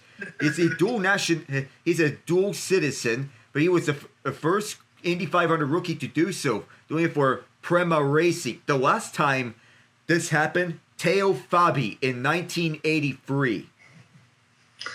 Well, I will say this. If you are a gambler, as far as Paul Bissonnette, you got Mitch Marner to score a goal, Matthews, Nylander, Varsity at point, Maple Leafs to win. Might be getting shut out on that bet. Oh, no. Well, to quote Ryan Whitney, is it Paul Bissonnette or Paul Mistonette? And I feel bad and I don't even laugh at that. I just laugh at our own misery of covering the games between 5 and 7 because I worked game 1 on the solo set. I know you guys mixed in some of the other stuff. And it was like an almost comeback there for the Panthers. But you know what? They lose Stolars. They win the game. And then we all come together for Game 5. And I'm thinking, once we get to Game 6, and I said it honestly, I don't know if I want to cover that because I don't know if I could stomach it again. And then they walk us into a Game 7, and we do it again. Man, I can't wait for these 20 minutes to end. Well, unless if things get interesting like what happened last year between Edmonton and Vancouver. Let me say this, and I'll leave it as clean as I can here. The Leafs flip a coin, or you guys tell me yes or no. Do they score a goal within the first 10 minutes to make it a 2-goal game? Probably, but I'm not liking it right now. What about you, Ian?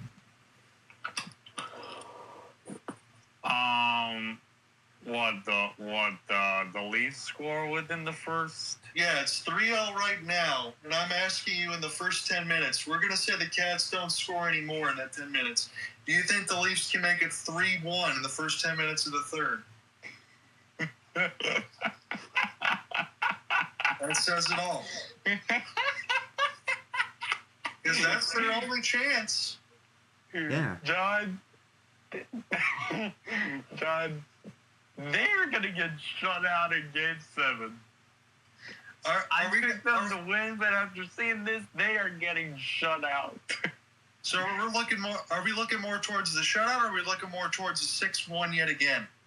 Oh, no, we're looking at a shutout. Well, we're more towards a shutout. This, I can't even stomach it. I can't even explain it. But, Hey, Toronto. Hey, Maple Leafs. Just go ahead and sign James Harden next season. Just do it. Don't, no, please, no. I'm getting out of here. I'm getting out of here. No, don't even explain it to me. I'm getting out of here. 22 of 25 for Joseph Woll. Again, secondary goal scoring for the Cats. We've been waiting for that for the Stars. But I'll say for the Cats, been pretty good. Zeph Jones could have had 2. From Erod and Alex Barkov at 3:15. Anton Lundell from Lusterinen and Marchand at 7:18. A couple minutes later, Jonah Gadjevich with his second. But really, like we talked about it over the last couple, they had to take a change in that bottom 6. They put Gadjevich in. Already got a couple goals over the last couple games from A.J. Greer and Zeph Jones at 9:39. It's the fourth line that's getting the action done here for the Panthers in the last 2 games at Toronto. That may say it all there. One of the most underrated abilities is for their ability to swap around the fourth liners, whether it be Samoskevich, Sturm, Nosek, Greer, Gadjevich. Samoskevich is usually a middle 6 forward, and that he is a healthy scratch may speak to how deep this team is. I'll say this too. I know it comes as no surprise. Both of you gentlemen are very smart and knowledgeable when it comes to all things sports, but it's about time I say this again for Bill Zito. Very good as an underrated GM in the National Hockey League, is he not? Because he's done a pretty good job with the Florida Panthers. Yes, he is. I don't know how long this run is going to go, but the key here is that always with the team-friendly contracts that prioritize team success, every player is being paid at most $10 million. Right. And I'm sure, I know you might laugh or gawk at this, but I'm sure even for Bill Zito, it's hard to pick up the phone and go ahead. I know Matthew Tkachuk be made available. You got to figure out what the price is going to be. But Kenzie Weegar has been excellent in a Flames uniform. You knew you probably weren't going to get the same production on the other side for Huberdeau because he's not playing for Barkov. But I'm sure it wasn't an easy move to make right away. But if it's Matthew Tkachuk and you know what he can bring, he's fit right in and he was seamless. Seamless. It speaks to the transition from east-west to north-south. That's what Paul Maurice wanted to prioritize when he was brought onto the coaching fold here. So we have the third period getting set in just a moment. Well, here we go. We'll continue the pain train, and then I'll leave it to Alec. Again, I feel like I'm throwing him a hand grenade if the chance to close this again. But here we are. It's a 2-on-2 the other way. As this is picked up off the forehand, Barkov. It's an easy one-handed tuck. Now to Rodriguez. So lift this one in off the glass. Back to D. And we'll see how much the Panthers can play with the vulcanized rubber again. Just one penalty. The too many men on the ice.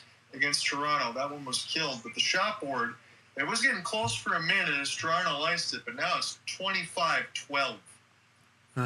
Earlier here, it was Niko Mikkola who that was hard to watch about the status of Chris Rooney. And over and over, I'm still trying to see if there are any updates on Rooney in the situation. He was left with a serious facial injury after being struck by the accidental stick swing. That's the latest on Rooney. Yeah, I'll see if I can get any updates on the Hopeful Sports guys as far as social media after when I write up the article, because that did not look good, gentlemen, and I'm hoping the best for his health. This is just picked up the other way. Ekblad now off the cross pass. This will be slamming off the kick plate one more time. Florida has played this essentially like a scrimmage, as this will hit the netting. Well, Renard Lavoie for TVA Sports, that's the French network of the Canadian NHL telecast. He reported that the stick was above the eye, so by a miracle, Mikkola's stick just missed Rooney's eye. That's the best news we can get. Thank you for the Alec on that update. That's good eagle eye by you. Center running in the inboards now off of Ekblad's pass, picked up by the Leafs. Tavares try to get it out. There's a long shot that'll be sticked aside by Joseph Woll, but Toronto has got to press the other way. As I've said a couple of times already, doesn't matter if they go down 4 or 5. You got to be able to find some offense and do it quickly. It's just a long shot. Bobrovsky will elect the hold as Tavares got tied up in front of the net. You need more high danger chances if you're Toronto because you're down huge. You need to start attacking the net more and more. I wouldn't even be surprised because I think Craig Berube has the brass stones to do it. If he wants to go for a net pull with 7 or 8 minutes left, because you got to try to do whatever you can do. Austin Matthews now will look on the off wing with John Tavares off the hand pull, but it goes to Mikkola, who could throw it in around the glass. All Florida has to do really is not make mistakes, but really all I need to say is to just continue to play their game, and they should be all right here.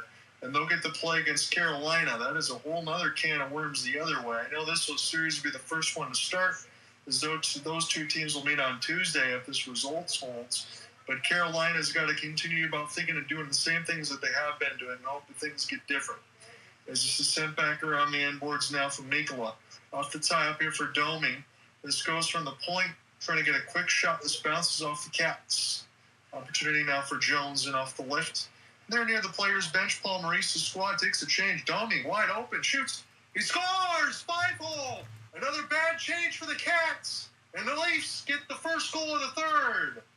Probably not done yet, but that was so desperately needed because they were getting mowed down dead to rights all over the second period. And Max Domi, off a bad change, takes full advantage, gets the puck in the neutral zone, and immediately jumpstarts the rush. Bobby McMahon immediately finds him at the blue line. He waits up, doesn't hesitate, and right at the moment when Dmitry Kulikov was catching up to him, he lets it rip, lets it grip, lets it fly past the 5-hole. How do you get burned twice if you're the Panthers off the bad line, Gene? You already learned that from Lorentz and Lawton, but I guess not. Max Domi. It was Bobrovsky who did not close the 5-hole. We'll see if that's enough, but I can't believe the Cats did it again. Yeah, that's twice now. It's off the tie-up now. I did ask Ian and Alec on the side of the first 10, and they were thinking it wasn't leaning that way. I didn't expect them to get one just before the side of 2.5 minutes. Maybe that will leave Toronto enough time, but they've got to press again. That's why they're at the disadvantage, as this one will be iced against Toronto. Max Pacioretty doesn't have the speed that he used to, but still, you get on a line change, you have to be timely with it. That was an ill-advised line change by Paul Maurice, and the Leafs caught them flat-footed, catching up to us. Dmitry Kulikov, he went around William Nylander trying to catch up to the play. He was a step behind. So the line change was so poor that the Leafs had a 2-on-0 break. That was so bad. Domi, he had Nylander right up on him. But Kulikov got around him just on time, and now the boards, I don't know if they're getting repaired for something. Yeah, it looks like we might have something near the door, I believe, toward the right side post, and maybe even a little bit more blood or whatever they need to fix up here on this side. This game has been mixed in with some comedy of errors, as we talked about, some repairs. I guess you had a little bit of everything. And I can't imagine the one fan that they're showing that's eating an ice cream. I don't think I could be that calm when I'm spending $1,500 in a seat. Yeah, I could not imagine. They're cleaning up some debris. So now we'll figure out, again, they're talking about maybe splitting up the lines in the top of the first. And again, that was mentioned alongside for Eddie Olchuk. But it's Domi and McMahon. It's Domi's third.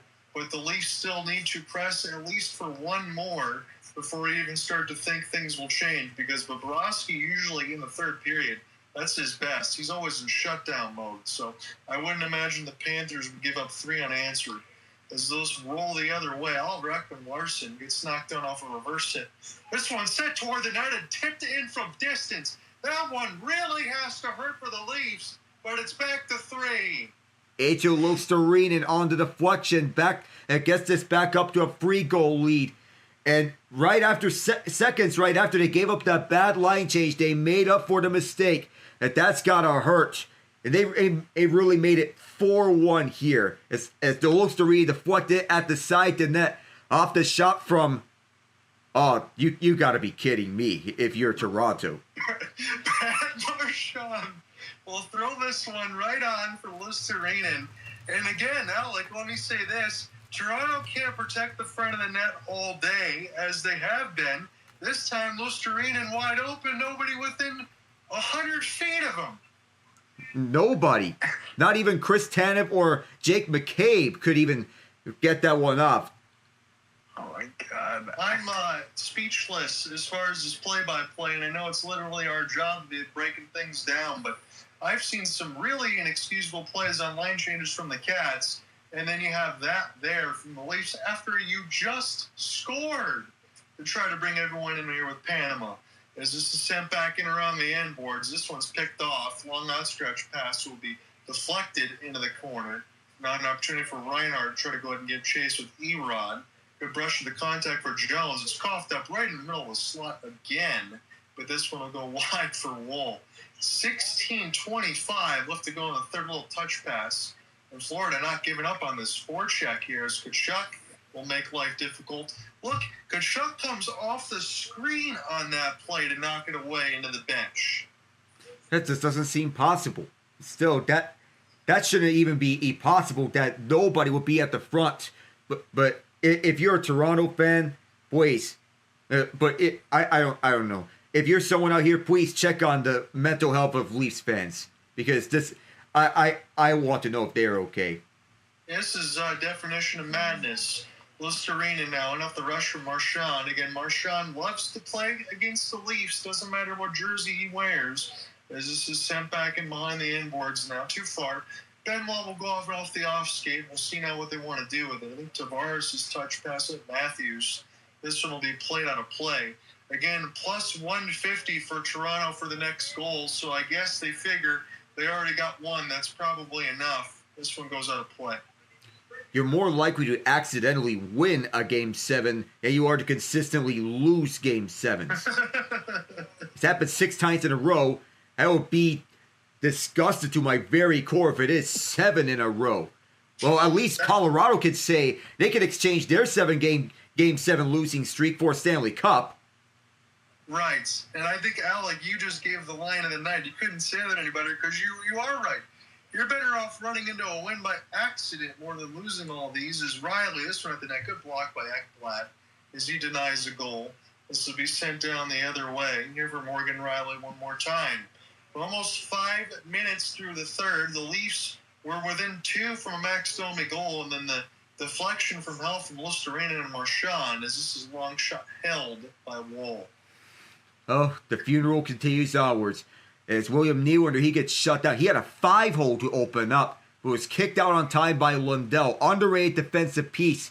Yeah. Nylander tried to backhand it right on the 5-hole. He looked to have that open space, but I imagine that Bobrovsky will find a way to close that one off just in the nick of time before Nylander will find the back of the net. And I mixed it. I know I said this before to you, Alec. I know we'll agree with this, but you had Vlad Tarasenko on that third line from the pickup in the year before. Now you had Brad Marchand. You still keep Lundell and Luostarinen, but you had more goal scoring in the third line. It was already one of the best shutdown pairing third lines that we have in the NHL. Florida's pretty stacked all the way across the board, and the way that they roll out their line is pretty splendid. This is picked up the other way off the backhand, shovel in the corner for Nate Schmidt, who was another one of those pickups. They continue to move things on the fly because they lost OEL. He's back on the other side, Steven Lorentz. AJ Greer will get a chance to look the other way for Jake McCabe. And Toronto has got to press right to left, but they also can't concede. It's an unenviable position. Mikkola on his back end. Good forecheck for Matthews as he finished off his hit, but nobody's at the point. My goodness. As this goes back around now for Chris Tanev. Tanev now have to slow up here. About 14-20 left to go in the third. Joining with you alongside Alec Nava and Ian Genge. I'll have Alec take this over in the next part of the half. It's going to be a little merciful hand grenade I throw, but this will go back to Tavares. For Bobrovsky will hold. Just 14 shots on goal at this current stage in time for the Leafs. I think the Panthers, they're giving them nothing at the front. And every time that the Leafs are getting something, there's always going to be a Panther there. Paul Maurice had his guys readied up before this Game 7. Let me say this, Alec. I know it's a little bit of a ballpark, but with Toronto about 14, 15 shots, at least at this point, they would have needed to have doubled it, correct? They probably would have. If they wanted to have a good chance, if they wanted to get something going against the Cats, it's just not enough. There's been too many periods of the first and the second where the first 10 minutes was all one-sided. I mean, the way that this game started, I thought Joseph Woll was going to give up 2 or 3. The back end of that first was good as it was scoreless for Toronto, but then the second period started the same way. And now you get some tallying and finishing in the third. As this will be set up toward the right side boards, Bennett off the spin and turn. Good alludance of a hit. Kachuk tried to throw it in the corner. Back around now for Bennett. Right in front for Kachuk. He got robbed by Wall. Good right pad save, but Kachuk was right on top of the doorstep. Nobody even picked him up. Forsling now. The other way for Ekblad. Make his pass. Just we stop the line for Verhaeghe and chip in deep now for Kachuk. Even if he's missed a little bit of time there with the injuries and all that from Four Nations, I still see Kachuk playing his same type of game that he usually does, Alec. I think he looks good. So far, so good. Even if the goal scoring doesn't come up large here. But the impact's there in other ways more than one. And sure, he hasn't scored a goal here. But everyone else is doing their part. Seth Jones is doing his part. Even the fourth line is doing their part. I thought, I will say this, on as far as the team media lines for Toronto and some of the fans and some of the things that they throw out there. They had Austin Matthews on the milk carton sign. He scored in Game 6. All the Toronto fans had Kachuk on the milk carton sign, but Kachuk's a point-per-game player in the playoffs. I don't think that's probably what you want to do. No. No other team in the NHL has as many players with at least 8 points than the Florida Panthers. Sam Reinhart with 10 entering this game. Sam Bennett, Kachuk, Lundell, Marchand, Luostarinen, Verhaeghe, Barkov. That's 8 players with at least 8 points on the Panthers. No other team has more than 5. The depth, everything else with Bill Zito, the master coaching of Paul Maurice. I do feel bad, as Ian mentioned, for Craig Berube, because it's not on him. But I think you got that long talk in the offseason right now with alongside Brad Sherwood and Berube, the types of guys that they want to be able to bring in here. Let me ask you this question. Is Brendan Shanahan still part of that core group? I don't imagine him being part of that core group anymore. He's got to be gone after this year, after what happened, because the Shanahan plan is not even come close to being successful anytime. And the Maple Leafs are just cementing themselves as the Philadelphia 76ers of the NHL. Yeah, that's just about to say that. Shots fired. I mean, this is just, you know what? We may see. I thought that Steve Dangle couldn't crash out harder than when they lost to a Zamboni driver. Fellas, I think we may see him crash out harder than when they lost to a 42-year-old Zamboni driver who waits for the team. Well, I will put his video in shortly after when I get everything posted as well. It's unfortunate, gentlemen, that it looks to be the same way because I'll be honest with you. I like the Cats. I've been that well known. I was glad to see them win the Cup, but I did want to see Toronto go ahead and provide this effort, get to the same old song and dance that they have been. I don't think it's fun for anybody. It's definitely not fun for the league. It's not fun for the fans. And I know some fans will say you shouldn't have the right to feel that way because you're not a diehard. And I fundamentally disagree because I just don't like watching teams shoot themselves in the foot continuously. No, that's not fun. It's not fun hockey. It's not the way that sports should be played at all. Drop now from McCabe as this will be sent from Tavares here to take a change. William Nylander back out there. Again, Tavares is out there. Excuse me. He just lost the puck to the left side red line.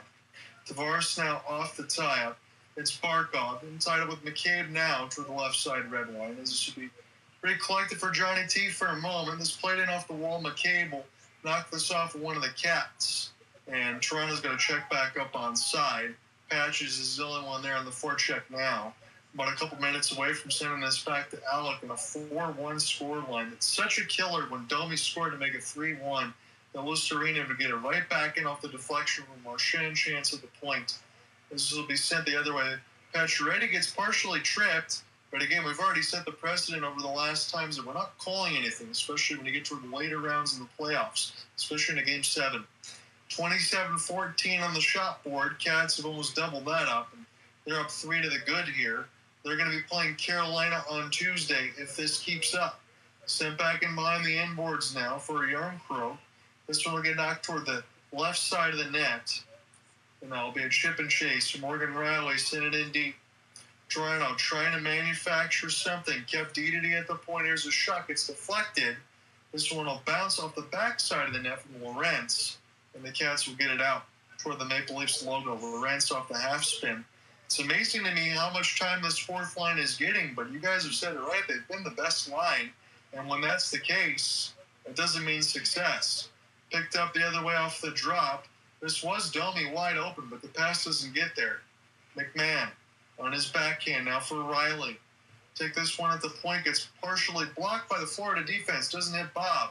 And erase the other way. Trying to turn on whatever burners that was left. There was A.J. Greer trying to do a windmill of all people, but he lost the puck. This will be sent back down and amongst the inboards. This is not iced. Fans wanted one, as this will be flipped back down the ice the other way. They also wanted a penalty call. Joseph Woll stops him behind the wraparound of his net. A long slap shot is held. You get a stoppage at 10:39. Alec, unfortunately, I hand this off to you. We'll see if you can make some magic happen for Toronto. I guess I'll have to get on the all-black suit and tie because this is just sad. It feels like we're all watching a team just die in real time. Yeah, and there was not any press that I saw from this team. Again, we laid everything out in the second intermission, so I won't give that preamble again. But there's just not enough to work with on the offensive side. And when you're only trying to block shots and you're not pushing it the other 100 feet the other way, you're not going to have success. Now you got to wonder, well, the goal graphic just came on. Is someone on the NHL on TNT side a wizard? Someone on... We just missed a goal. Right off the draw, Alec. We just... We I didn't see it. We couldn't even... It went so far... It was so fast that we couldn't even see it. And all of a sudden, now I actually got to switch onto my all-black suit and tie because this is a funeral. Alex, I'm not kidding you. I was looking at my screen the whole time and the camera cut so fast we didn't even see Reinhardt's shot. As soon as I give it to you, Florida scores. There was nothing. That happened so fast that we could not even see it right off the face-off, and there's another goal. Oh. So I'm getting the live look at it now, and this is just right off the drop. Reinhardt literally just walks in the top toward that left circle, just fires that high point, and put the dogs to bed already. My goodness. If this is indeed Mitch Marner's last game as the Leaf, just know that, yes, he is a premier defensive forward. Yes, he is a tantalizing offensive talent. Unfortunately, his legacy may be cemented as blocking a trade to Carolina for Mikko Rantanen in return. which is, in hindsight, not an indictment against either one, because Rantanen did say himself that he wanted to come to Colorado, wanted to come to Dallas so as to rub it in Colorado's face, in fairness to Rantanen. So that's to say the least for that. So I'll give it more towards Rantanen's side, because Marner did block the trade, but Rantanen personally wanted to come to Dallas. Alec, I'm going to let you get into this play-by-play in a second. Somebody just threw a hat on the ice inadvertently. I have no idea why. Well, we mentioned this in Game 5 previously. I don't get it. Why would you throw merchandise onto the ice if you spent all your hard-earned money to get that, to get your team apparel, only to throw it on the ice? I get you're disgusted. That doesn't excuse anything. They threw a Matthews jersey in Game 5. Now I saw a hat. We'll go to break. And literally, I cannot understate this enough from what we just saw. I know you can't watch it if you're listening in. But the goal literally was so fast. And Alec mentioned this. I just handed this off to him when we had a stoppage in play that we did not get to see Reinhardt's shot that went into the net. I've never seen that before. Yeah, me neither.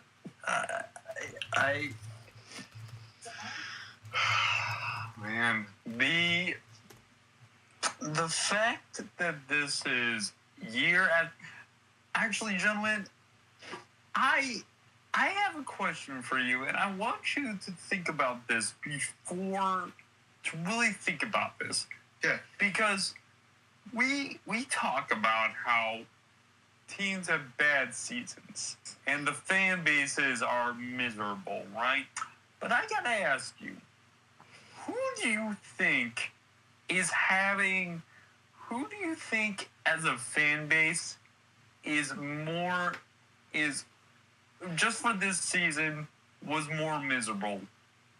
Do you think it was any of the bottom feeders? And I'm pointing at Nashville because they went all in. Do you think Nashville's fan base is more miserable, or do you think Toronto's fan base is more miserable? One of those teams sucks. The other ones made it to the second round, but I don't know.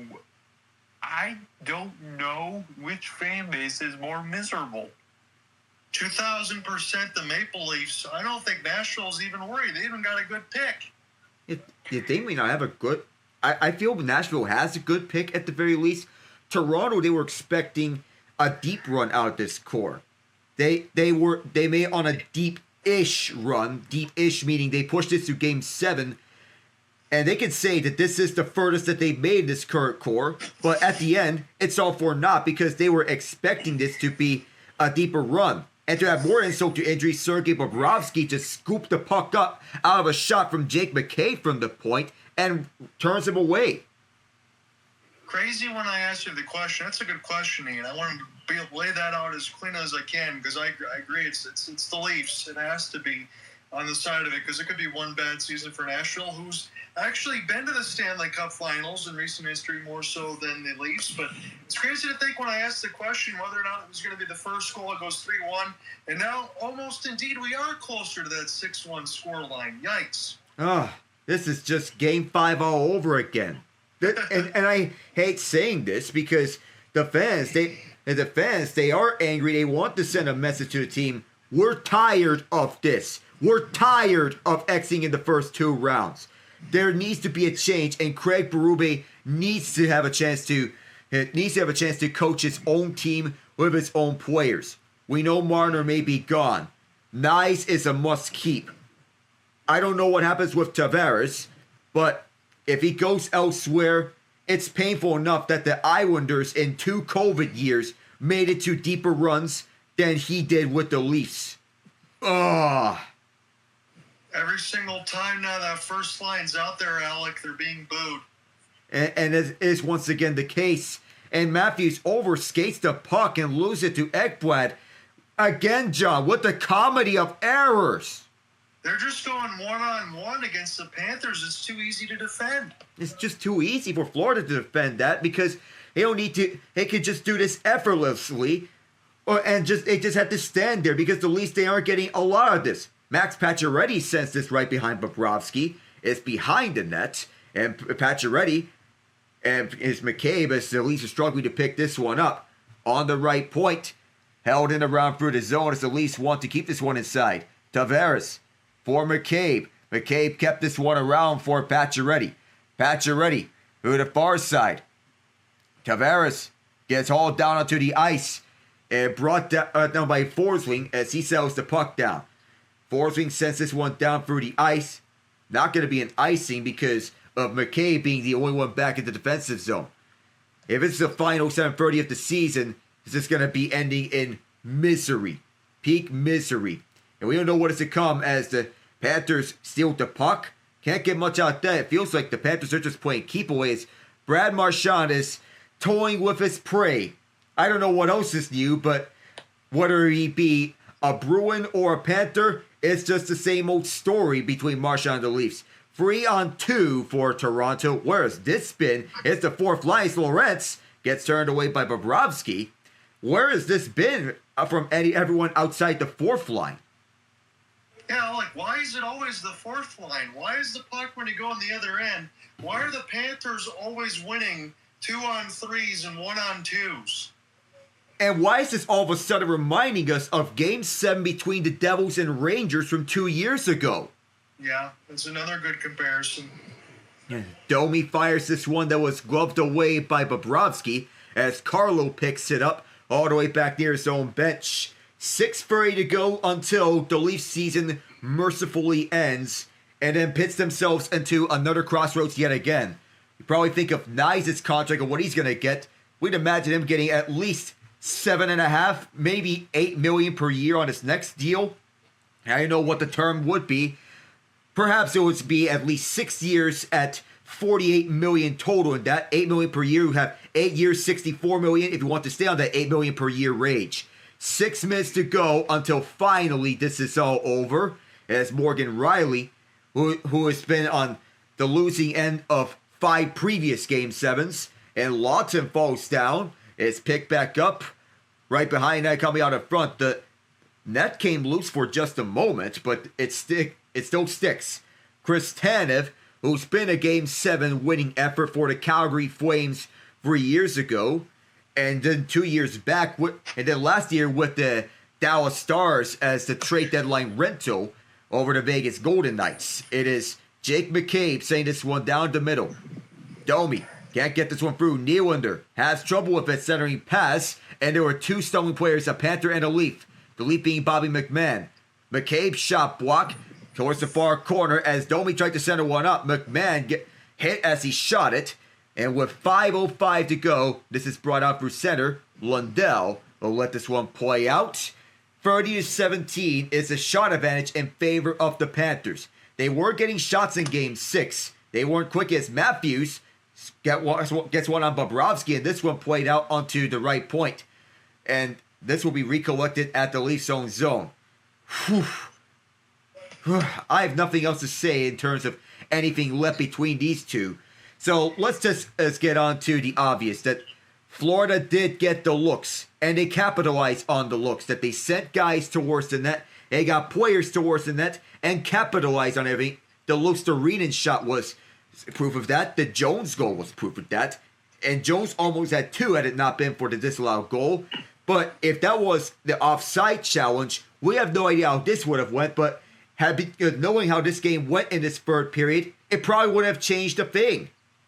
No, Alec, and I think you said it right. I'm just going to take a little macro step back in this series. You gentlemen, you do remember about a week and a half ago, this team was up 2-0 in the series against the Florida Panthers. And I know some of the fans can say, oh, Marchand goal can change some of those things. I'm not going to say that much. I'm not going to say it turned around the entire series.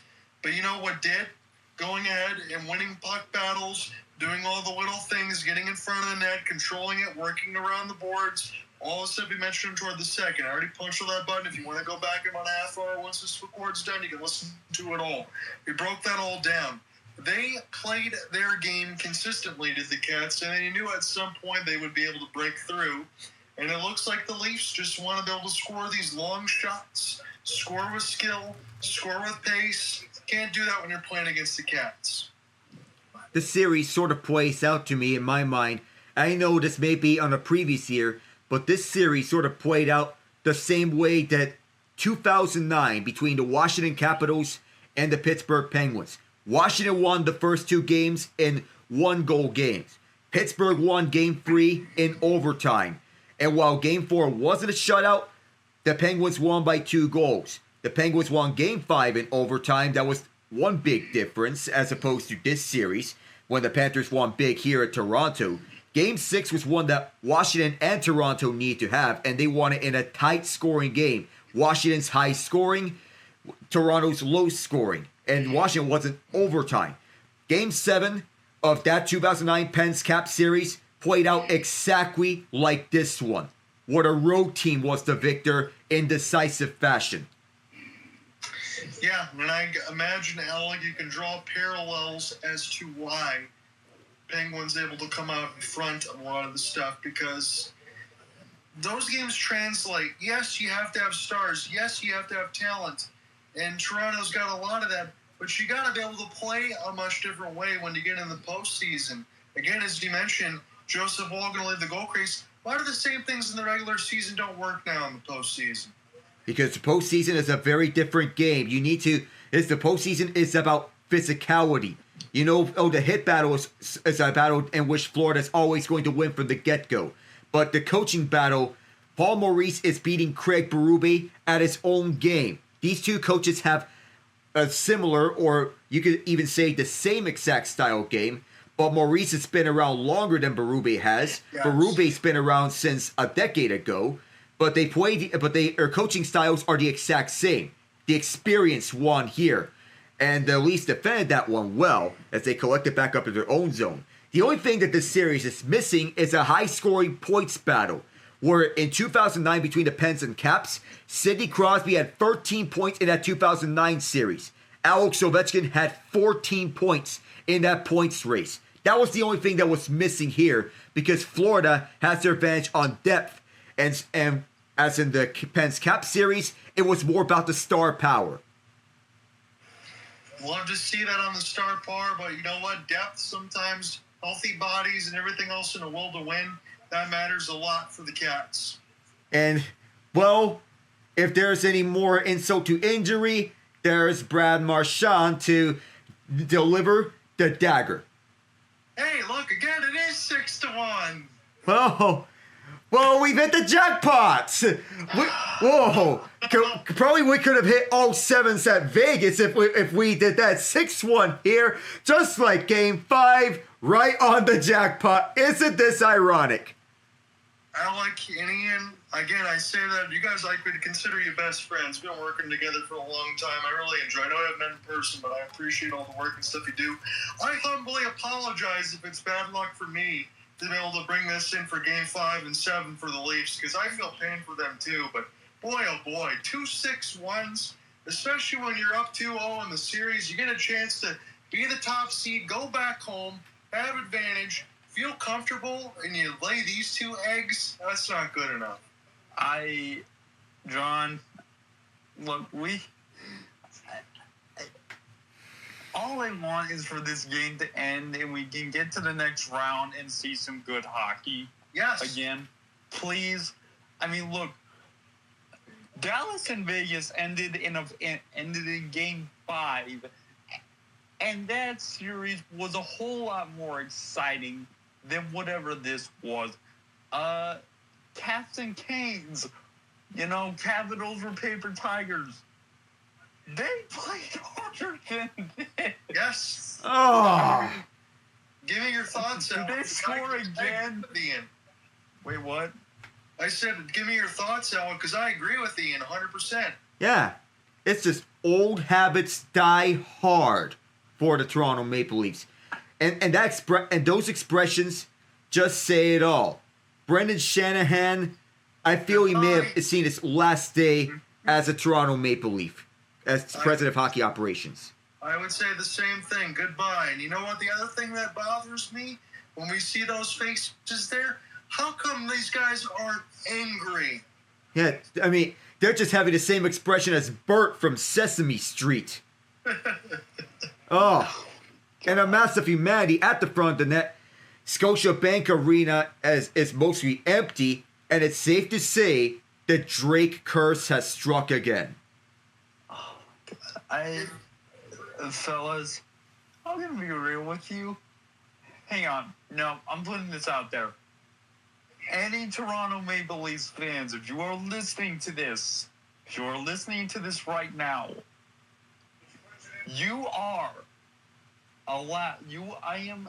we are putting this out there. You may come to our franchises as fans, whether it be for the Penguins, the Canes, the Blues, or the Red Wings. Come on down. We will take you, because trust me, after seeing this live and for 7 games, you do not have to experience this. Now, granted, you may not find much enjoyment or misery depending on where you go, but I'll tell you what, it won't be this. It won't be annual choking. It will not. It will not be misery upon misery upon. And I know we're supposed to be doing a broadcast, but I mean, come on, guys. What are we supposed to call it this? We've had to do this twice, and that's sad. Yeah. And you know what? I'll just listen.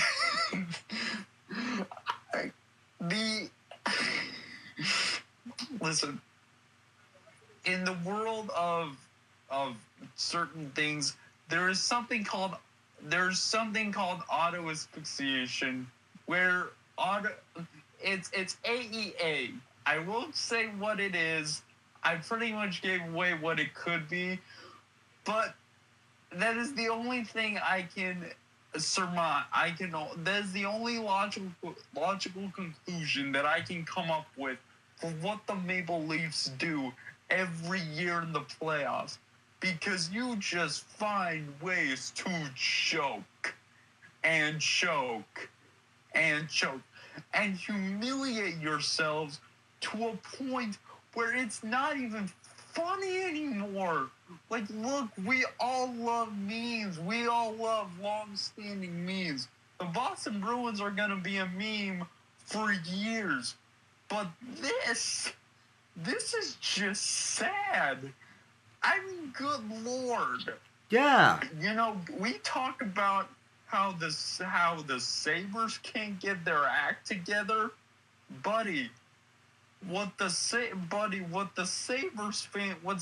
fans go through is tough. But just imagine that you're going to get to the postseason every year. Your roster is good enough to do it. But you also know this is the Toronto Maple Leafs.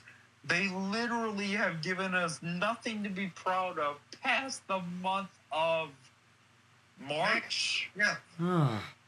and year after year.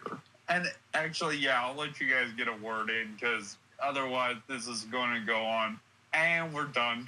Yep, it's over. And the funeral plays on to another 6-1 Panthers win, the second time this has happened in the last 3 games. It is the Carolina Hurricanes and the Florida Panthers in the Eastern Conference Final. Ian, if you got any other prevailing, Alec, you can do the same, and I can get set to close it out. But we'll get to the handshake line. Ian, all your points are well taken, because you're exactly right. Sabres, you got a whole other struggle and a whole other point of futility to get started. But when you get to this point, and you have a good team, I'll agree with you. This is almost more painful. Yeah, the pain even worse than the last one. And Ian is right that the memes can be nice and all that, but it's now at the point where it's so overused, it's not even funny anymore. This is just sad from Toronto. This is just a running gag that reoccurs so much. This is just sad. I can't I don't even have the will to laugh anymore. No. I mean, John, Alec, I would try to draw comparisons, but when I think about it, this is different from the Penguins and Red Wings. At least with the Penguins and Red Wings, they won cups, and the reason they fell off in their postseason performances is because the team got old and they refused to change. Yes. This is not the case. These are players in their primes, and they can't come through. No, they can't. And again, you talk about some of the stuff, Alec, as far as maybe the Marner, the block for Mikko Rantanen. You think Mikko Rantanen would want to come join this? No, I wouldn't believe so. I feel that he probably might have dodged a bullet because with the way that he said, I want to go to Dallas so that I can rub it on Colorado's faces. Well, he did rub it on Colorado's faces, safe to say. Yeah, and he joined the prime of the spotlight. He gets a hat trick, closes out Avalanche in 7, and then gets another hat trick in the next game. He's made for the big moments. If I see somebody like him on the Leafs, and I see him try to drag this lifeless team across the finish line, you're right. They dodged a bullet. Yeah. This is just disappointing. It's happened again last year. It's happened again this year. I have no words. Here, real quick, the Leafs are trying to salute their fans, and the fans are booing them back. They've had enough. Plain simple. You've lost the loyalty of your fans. This is... You know what? They've finally broken out of it. They've broken out of the genjutsu because remember, this fan base for years had to deal with the hijinks of Harold Ballard, and for that reason alone is why for over 4 decades after his death, they put up with the constant choking and the losing and the shattered dreams because they were finally out of it. They didn't have to deal with Harold Ballard anymore. Leafs, that time is over. The fans don't care that they have competent ownership now. They expect a winner in the primes of these players' careers, and you can't get it done. The genjutsu is broken. Leafs fans are done, and you know what? They've quit on you because it's not even that they've quit on you because you don't deserve it. When you choke year after year after year after year and do nothing to change it, never fixing the issues, one coaching change isn't going to get it done. And if they don't give Berube a chance to build his own team and they waste him, a Stanley Cup winning coach, something you couldn't say, I don't think, about Mike Babcock or Sheldon Keefe, then it is quite obvious you are, and I'm going to use a term from First Things First, a silly franchise. Ian, that was beautifully said. I agree with all of your points. Again, hopefully Berube gets the opportunity to actually build this team his way, because if you don't do that, then that's a complete failure. And the reason why the fans are booing them, do you feel like they quit on the players? No, it's the players that quit on them. They screwed this up, and everything else needs to change. Alec, do you have any closing thoughts before I sign off? Ian said everything that I could not have worded better myself. The players, they just quit. There was no fight, and there was no hunger. But I will say this down the line. I will agree on Ian on another thing.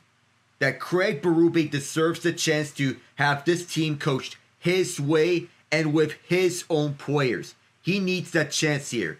It's his first year at the helm again. So Toronto needs to listen to what he wants and what he desires on his team. Out with the old of Sheldon Keefe and Mike Babcock. In with Craig Berube. The defensive core may be the start of it from what we saw. But how How long will this defensive core hold up? Chris Tan is about to be 36 next year. But they do have a promising piece in Simon Benoit on the rise here. He initially didn't make the team out of training camp last year. But now he's a mainstay on this core. And now, Toronto has some deep soul searching to do. The fourth line, you absolutely keep. Matt Knies, William Nylander, must keep. The rest of the direction you go, it's for you to decide. But Mitch Marner, hasta la vista. He needs to go to a market that is not as high pressure as Toronto. And I say point out, either Chicago or Detroit would fit his strengths better. Tavares is 50-50. And I'll leave it at that. Also, one last thing. I just posted this in the Jumbotron, but I want this to happen. Whoever Atlanta's new team is, please, please, please, let them win a Stanley Cup before the Leafs. At this point, I just want it to happen. I can't even tell. I can't give you a good reason. At this point, I'm just being petty, and I want the dunking to continue until they decide to change. I want to read this, and I'm going to close out here with Alec really quick, but this is the parody come from the Thrashers, and it's right. I want to get to Ian's point. In a few months, Atlanta will have landed 3 NHL teams in less time than it's taken the Leafs to reach a single cup final. So that's about as bad as it can get. Alec, admittedly, I'm going to be off probably until Wednesday. I might join in on Tuesday. We're all going to enjoy the off day Monday. Are you going to start with the Canes and the Cats? That's the plan. Okay, so Datkins or Alec is going to have coverage on the Tuesday side. If I can't join in, I will be back on the start of Wednesday at the latest for the Stars and Oilers as we continue to move things around. Gentlemen, it's been a lot of fun to work with you mercifully over the last couple within the Leafs. We tried to make it happen. We tried to be honest. We tried not to joke around too much when it wasn't necessary. Sometimes we needed to. But that's all the Leafs gave us. We'll see what happens now in the conference finals. We know we're going to get some good hockey. And I'll talk to you guys in a couple days. Take care. Take care. Take care, sir.